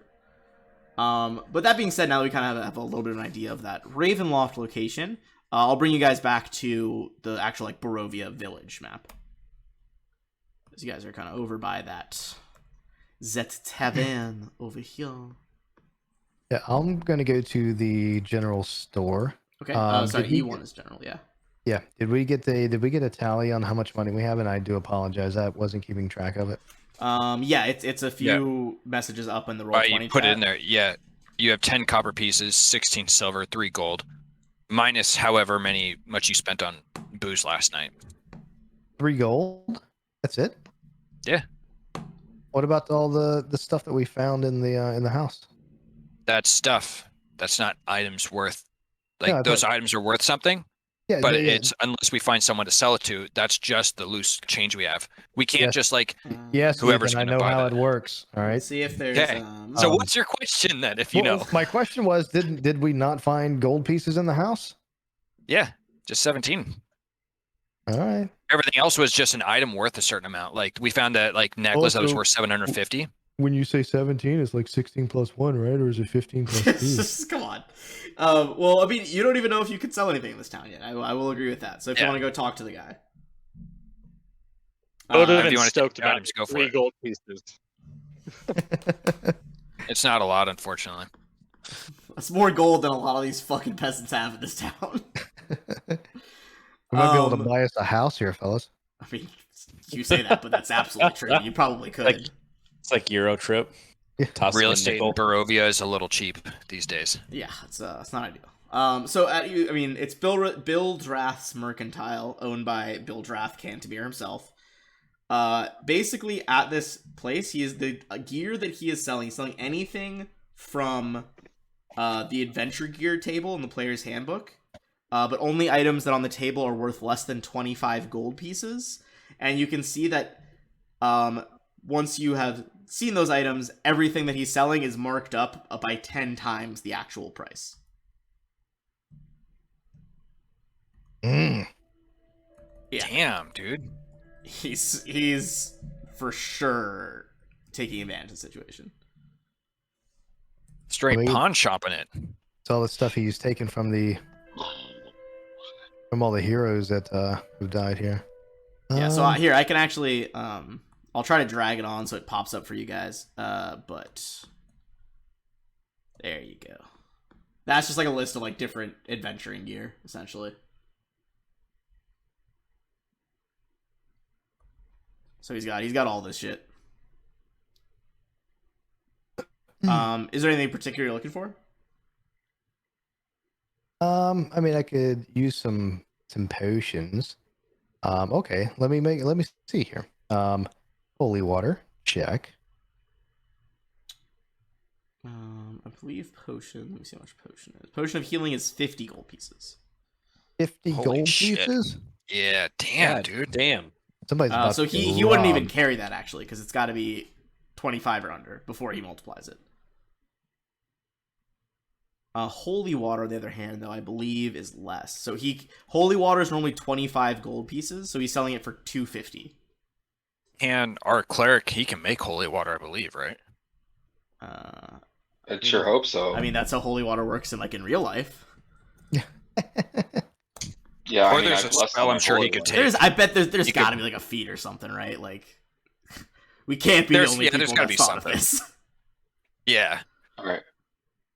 Yeah, So no. I know. Oh, as, okay. the A cleric, cleric or paladin may create holy water by performing a special ritual. Takes 1 hour to perform and uses 25 GP worth of powdered silver. And requires the Gotcha. caster to expend a first level spell slot. So we just get half off holy water, basically. Yeah, I mean, pretty much. Yeah. Yeah. Okay. Yeah, there's nothing here. Sad.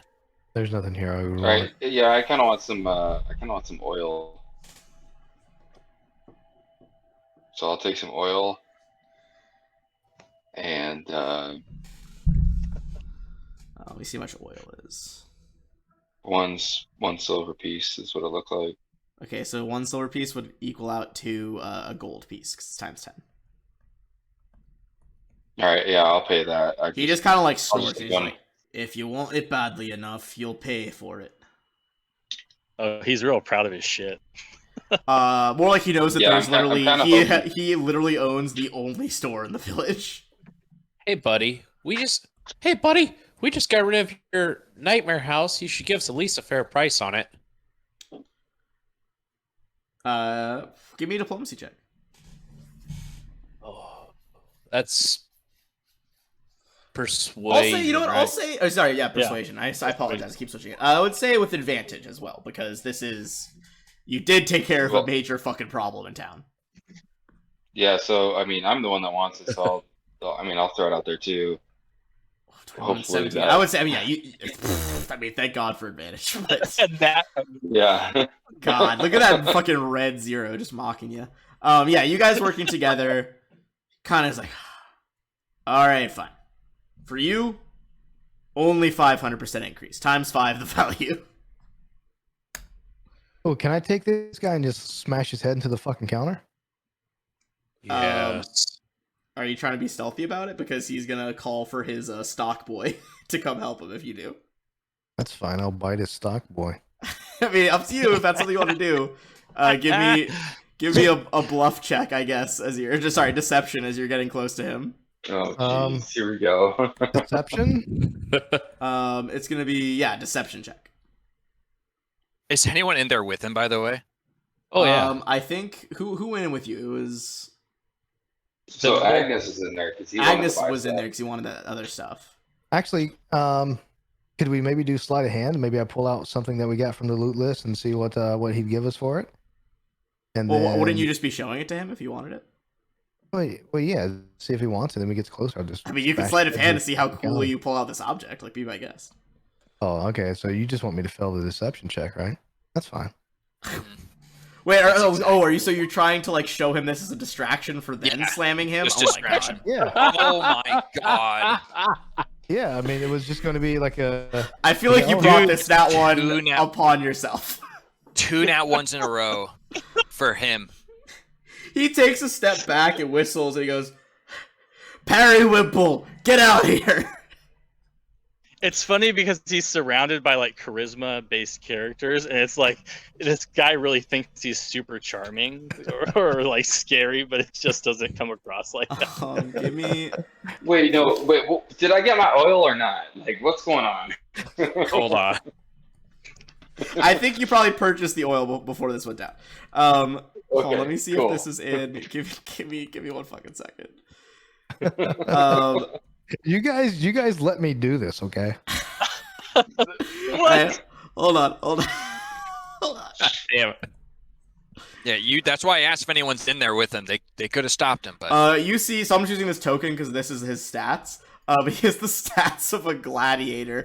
You see this boy wearing like slacks and just like a leather smock, and that's it. This is his nephew Periwimple.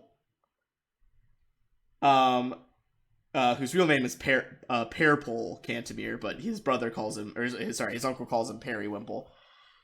You see he is absolutely shredded, and he's like, "You sure you want to talk down to me with Periwimple here?" Hey, fellas. Nobody's talking down to you, right? All I'm saying. Well, you're trying to distract me with the flashes on your hands or whatever the fuck that was. Oh, is that right? Maybe I should try and distract you with this. He pulls out his fucking short sword. Hey, knock it off! Hold on, let me see. What does Periwimple have?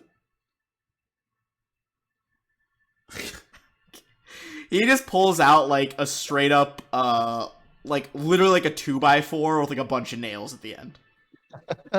Magical. Let's go. Yeah, an enchanted 2x4. Thimble's jumping in between them, and it's just like, knock it the fuck off. Periwimple looks at his uncle, and Bill just like kind of waves his hand. He's like, "All right, look, we're all getting a bit heated here.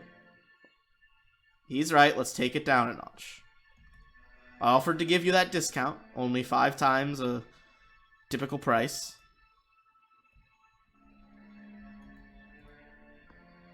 Well, can you give us a fair price? Can you give us a fair price because we're trying to help you get rid of the nasty shit that's around here. We've already done it once for your town. We're trying to do it for the rest of Barovia. How about you quit being a douchebag and help us help you? Look, you gotta understand the economy's dying around here. We need some influx of cash. Yeah. And you're fucking stomping on the neck of the economy. Who can afford to pay these prices? Temple. It's all right, fella. So let's just do this, right? Tomorrow, whenever we make our way up to Ravenloft and we have this conversation with the Strahd fella, right? And maybe we just tell him that the folks down here at what's the name of this place again? Fucking Mercantile, right? Maybe we'll just tell them that Mildred's Mercantile. Yeah, maybe we'll just tell them that I don't know. We'll just make something up, and we'll have this Strahd fella come down here and see what he can do about you and your. This Mercantile guy was talking shit the whole time. Exactly right. Because I believe that's what you said, are you right? using Strahd's name? Oh, Like taking Strahd's name in vain over here. Yeah. I think that's what. Yeah. When we first walked in, I think I overheard you say that motherfucker Strahd, his right? fucking ripped nephew is just like, you see like his face just drop in fear. Go ahead and give me an intimidate check. Ugh. Also, I just realized I didn't think they had built it in, but there actually is some art for this boy. Accidentally clicked it twice. First one's a 15. 15. All right. How do you guys realize you're never 2.5 going to get foot them down gnome. to a price where you can afford anything with the amount of gold we have? Like, He's like, let's take it it's easy. It's the principle of the matter. no, Look, it's I Well, can- not. also, Agnes is not in there anymore. Like, I got my oil on. Agnes got the oil and bounce. So, Give me a fucking perception check on Periwimple. What? Why? What is Oh happening? my god. Jesus. Uhtred, Periwimple's a fucking loser. You could probably take him. Don't tempt me. On above a 5, which is what was needed here. All right, Thimble. hold on. This man is fucking shredded. Like, you think this would be as difficult a fight as the fucking walking... Sorry, the the plant thing downstairs. Thimble's No. not worried about it. But Thimble is not trying to like start a fight. He just wants to have everyone to be calm and not to get bent over a barrel. All right, I You're say the one give me a diplomacy check then. Okay. I'm gonna say this is like combined with the intimidation check could finish this off here. Because we got some threats, we got some arguments. So, yes, persuasion. Thank you for interpreting my insaneness. If this keeps going on, I'm just going to set the building on fire with everyone inside of it. Just fair warning. He's final offer times 3 the price. No more negotiating. Or Periwimple throws you all out. Fair enough. You're taking the fucking deal and you're not saying another goddamn word. Times 3. No, Of the price. I don't want unless it's like giving him the fucking money and telling him what you want, you need to keep your goddamn mouth shut. I'm not giving this fella a fucking dime. Okay, then step the you fuck big out the blue door. bastard. You Get and your the fuck out of the door. leather-bound Sir, fucking if boy I could toy. if you could step with me, please. Periwimple. Step with me. Step. You touch me, you leather-bound bastard. Let's I'll rip go. your Let's fucking go hands off. outside. It's you. Hear me? Your time's done here. All these people here, fucking suffering, and here you are jacking up prices like a fucking leech. I'll be back, fella. He's I just will like be All back. corporate. yelling, All "I'll be corporate. back" as he leaves the store, fucking like old school villain style. You Okay. haven't seen the end of Ingmar's Uhtred. already at the Okay, house. so He's left these guys behind. He's already at Ingmar's the house. fully walking down Main Street. You already put your token over there. Yeah, all right. So arguing about 10 gold pieces and picking fights. He's out. I was So- kind of hoping you guys were gonna pick a fight with that dude. That dude's a full gladiator. They're like 100 something health. I'd climbed yeah, on top well, of the I had building. a thing for that. Yeah, I'd climbed on top of the house there and just filled them full of arrows. All right, fair enough. So buy what you want times 3 the price. Okay, I want 12 bearings and some chalk. A couple things of chalk. How can you afford anything? Chalk is like Chalk a is- copper piece. Yeah, that's 3 coppers. So- I'm gonna buy 3 of them. That's 9 copper. So how do we calculate all the money and everything going out? Just curious. Is it per A person, copper or is it- piece is 10 gold. Sorry, copper pieces. 10 copper pieces is silver. 10 silver pieces is a gold.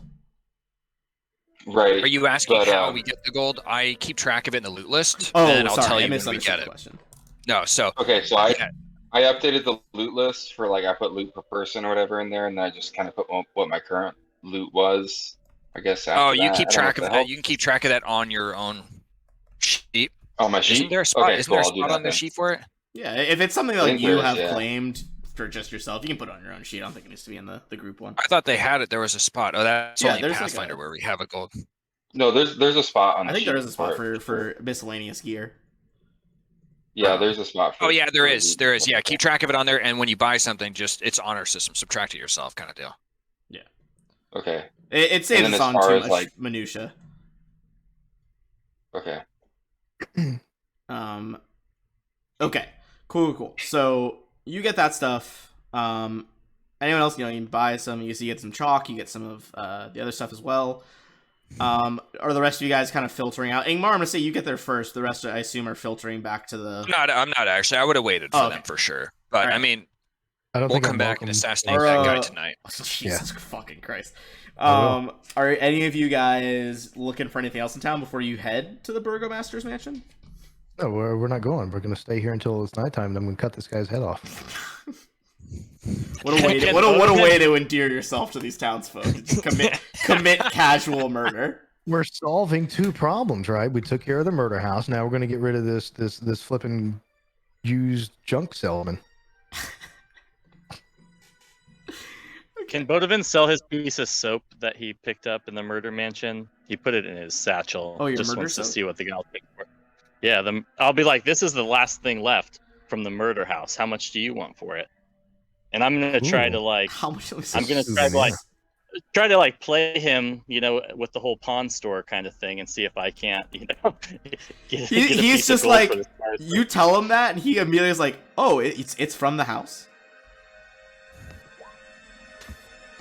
He's like, "Wait, so are you Yeah. saying it's from the house? Yeah, it's from the house. Why the for fuck sure. would I want that? That house is cursed as. Get that soap out of here." Bodovin just sets it down on the counter and says, "All right then," and walks out. You see, he fucking makes like warding off evil gesture, and he's like, "Throw the soap away! Throw the soap away!" Now he's going to put like a $300, like 300 gold piece tag on it. All right, so Agnes one for the inn. Grab a to-go pitcher. Considering how much money you just bought, the guys just bring the pitcher back later. But if you guys are looking for anything else in particular, I'm going to describe the mansion as we're coming up on our time here. Please. A weary-looking mansion squats behind a rusting iron fence. The iron gates are twisted and torn. The right gate lies cast aside, while the left swings lazily in the wind. The stuttering squeal and clang of the gate repeats with a mindless precision. Weeds choke the grounds and press with menace upon the house itself. Yet, against the walls, the growth has been tramped down to create a path all about the domain. Heavy claw markings have stripped the once beautiful finish of the walls. Great black marks tell of fires that have assailed the mansion. Not a pane nor a shard of glass stands in any window. All the windows are barred with planks, and each one marked with the stains of evil omen.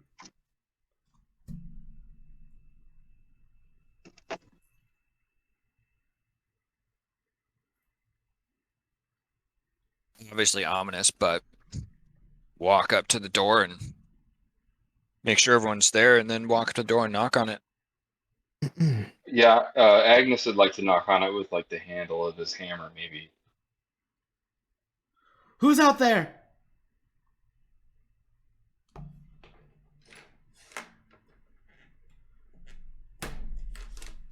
It's Um, it's us.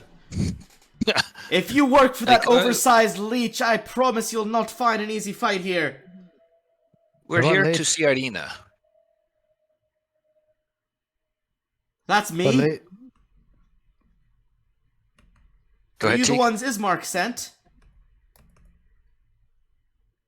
what leech would that be, lady? Oh, the kind that walks on two legs. Strahd von Zarovich himself.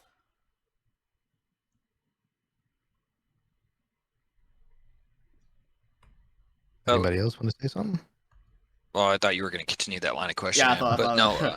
But yes, we were sent here to look into escorting you. May we perhaps come in and discuss what has been going on and how we may perhaps be of assistance? Very well. Give me a moment. You hear like the scrape of furniture as she like removes the barricade. As she opens the door, the first thing you see is the interior of the mansion is well furnished, yet the fixtures show signs of great wear. Notable oddities are the boarded up windows and the presence of holy symbols prominently displayed in every room. The burgomaster himself is in a side drawing room on the floor, lying in a simple wooden coffin surrounded by wilting flowers and a faint odor of decay. But standing in the doorway, you see quite possibly the most badass character art. I love her art. You see Irina Kolyana, the one that Strahd is so obsessed with.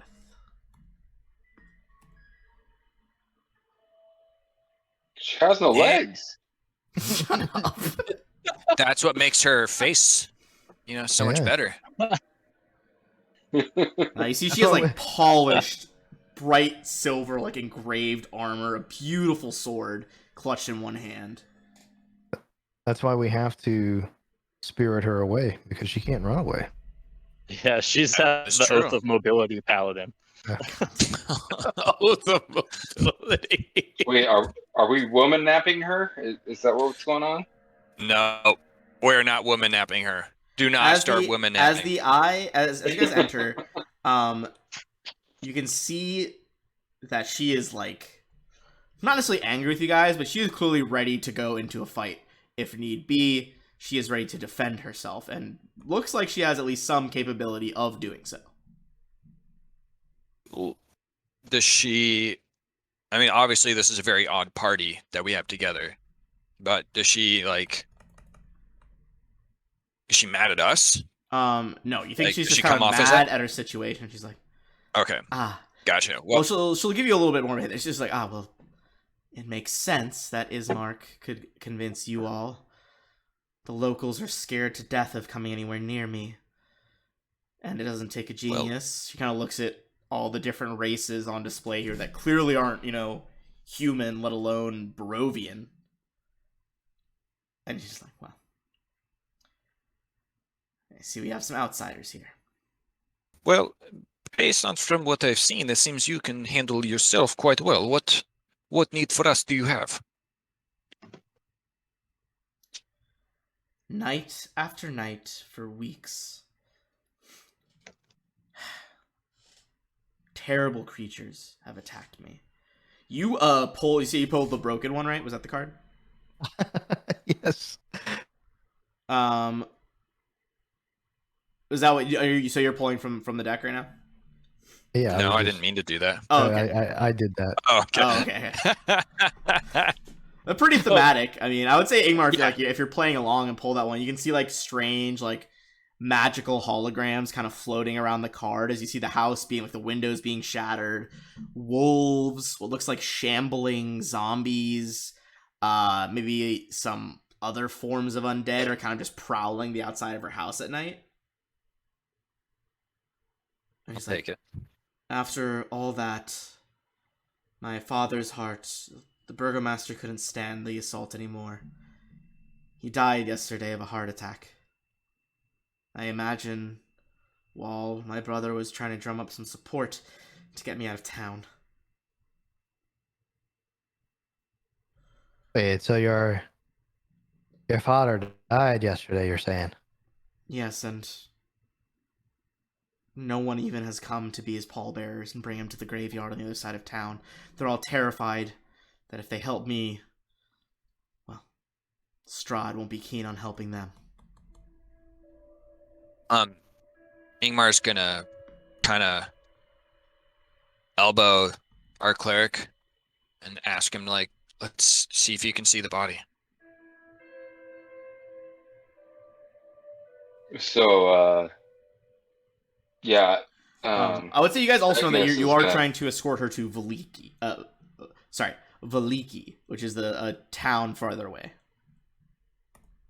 So Agnes is gonna let the guys know, like, hey, like I can say proper rights over this body, but I'm gonna need basically a long rest to um, prepare the proper spells because I haven't prepared the proper ones to do an immediate gentle repose for these remains. So if you do want me to do this, it's gonna take us staying here for a long rest.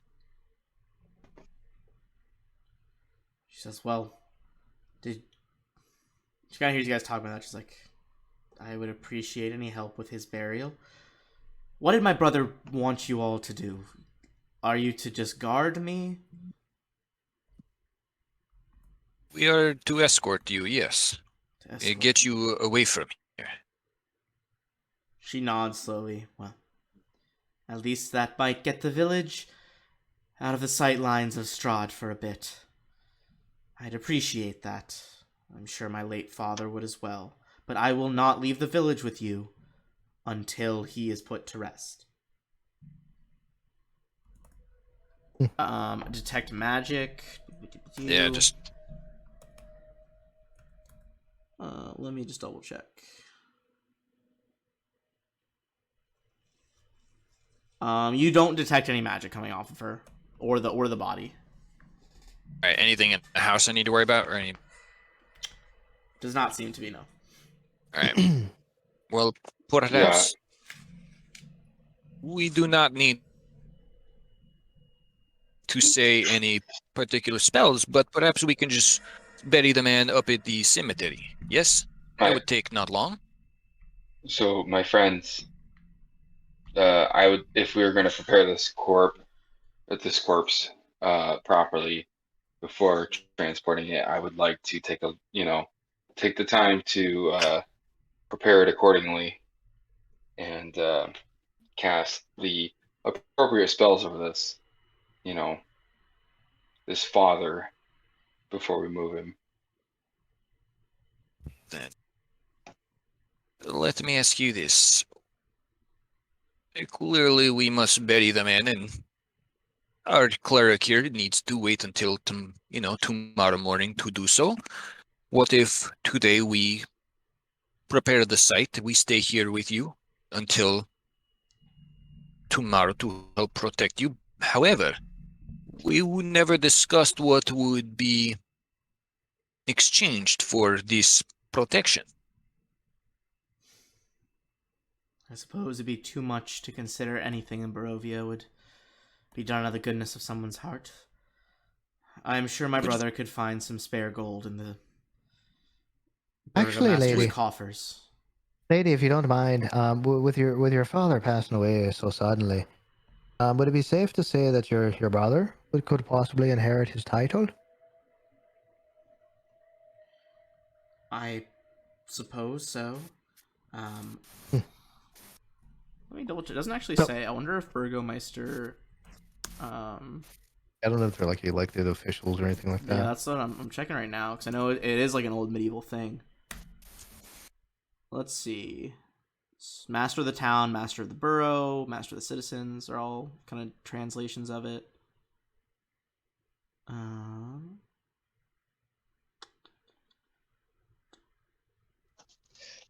Can we tell? It looks like I believe it is like a elected official. What was it? Sorry, say that again. Not that. Oh, I was gonna say, can we tell if she's a paladin? Like, is it obvious? Is she wearing like a holy symbol of these She's sorts? actually not wearing a holy symbol. She basically has that fancy sword, which actually functions as a rapier and a pretty nice breastplate. Okay.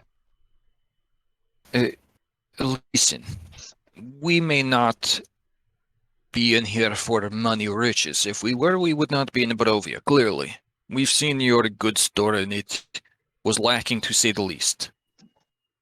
but perhaps you can help us with some information. We have been sent to...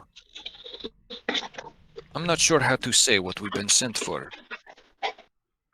But perhaps you can give us some information. You have a relationship with Strahd. We would like to know more about him. What makes him tick? Why he lives here? Any perhaps weaknesses? What does he do with his time? You help us with this information, and yes, we might look at getting you to where you need. She shivers. I'll try to think of things that'll help you, but for now, my memory of our encounters is fuzzy. I think that's just an effect he has on people. But the clearest thing I remember is the blazing hunger in his eyes. It's like a thin veneer of humanity, but beneath the surface, just this anger, this hunger. Did he perhaps give you anything? Anything of his that you have? Perhaps a token of his love and appreciation? She shakes her head. No, he hasn't. I'll reflect on it, and maybe I can remember some more, but I don't have much more for you at the moment, I'm sorry to say. Lady, how intimate would you say these encounters have been between you and Strahd? Thimble's gonna slap him in the shin, but cut it out. It's a fair question. Easy there, personal little question. Temple. There's a... I'm going somewhere here, huh? He's... Bodovin's like, yeah, you're going to Rude Town all the time. She It's kind not of what shakes he- her head, and she's like, not very intimate. Although Shit. she you seems to noticed- hesitate. Give me a diplomacy check. Again Or with a the persuasion diplomacy. check. Sorry, persuasion check. Let me find my character sheet again. I'd like to assist Persuasion. with that because Okay, Yeah, so please. if you assist, yeah, basically assisting just gives someone advantage automatically in, Okay. in 5e. So you I can want to roll assist the- because while it may be rude, it's not like it's information's information. Anything we can use might be of value to us. So I give myself advantage and then roll. Yeah.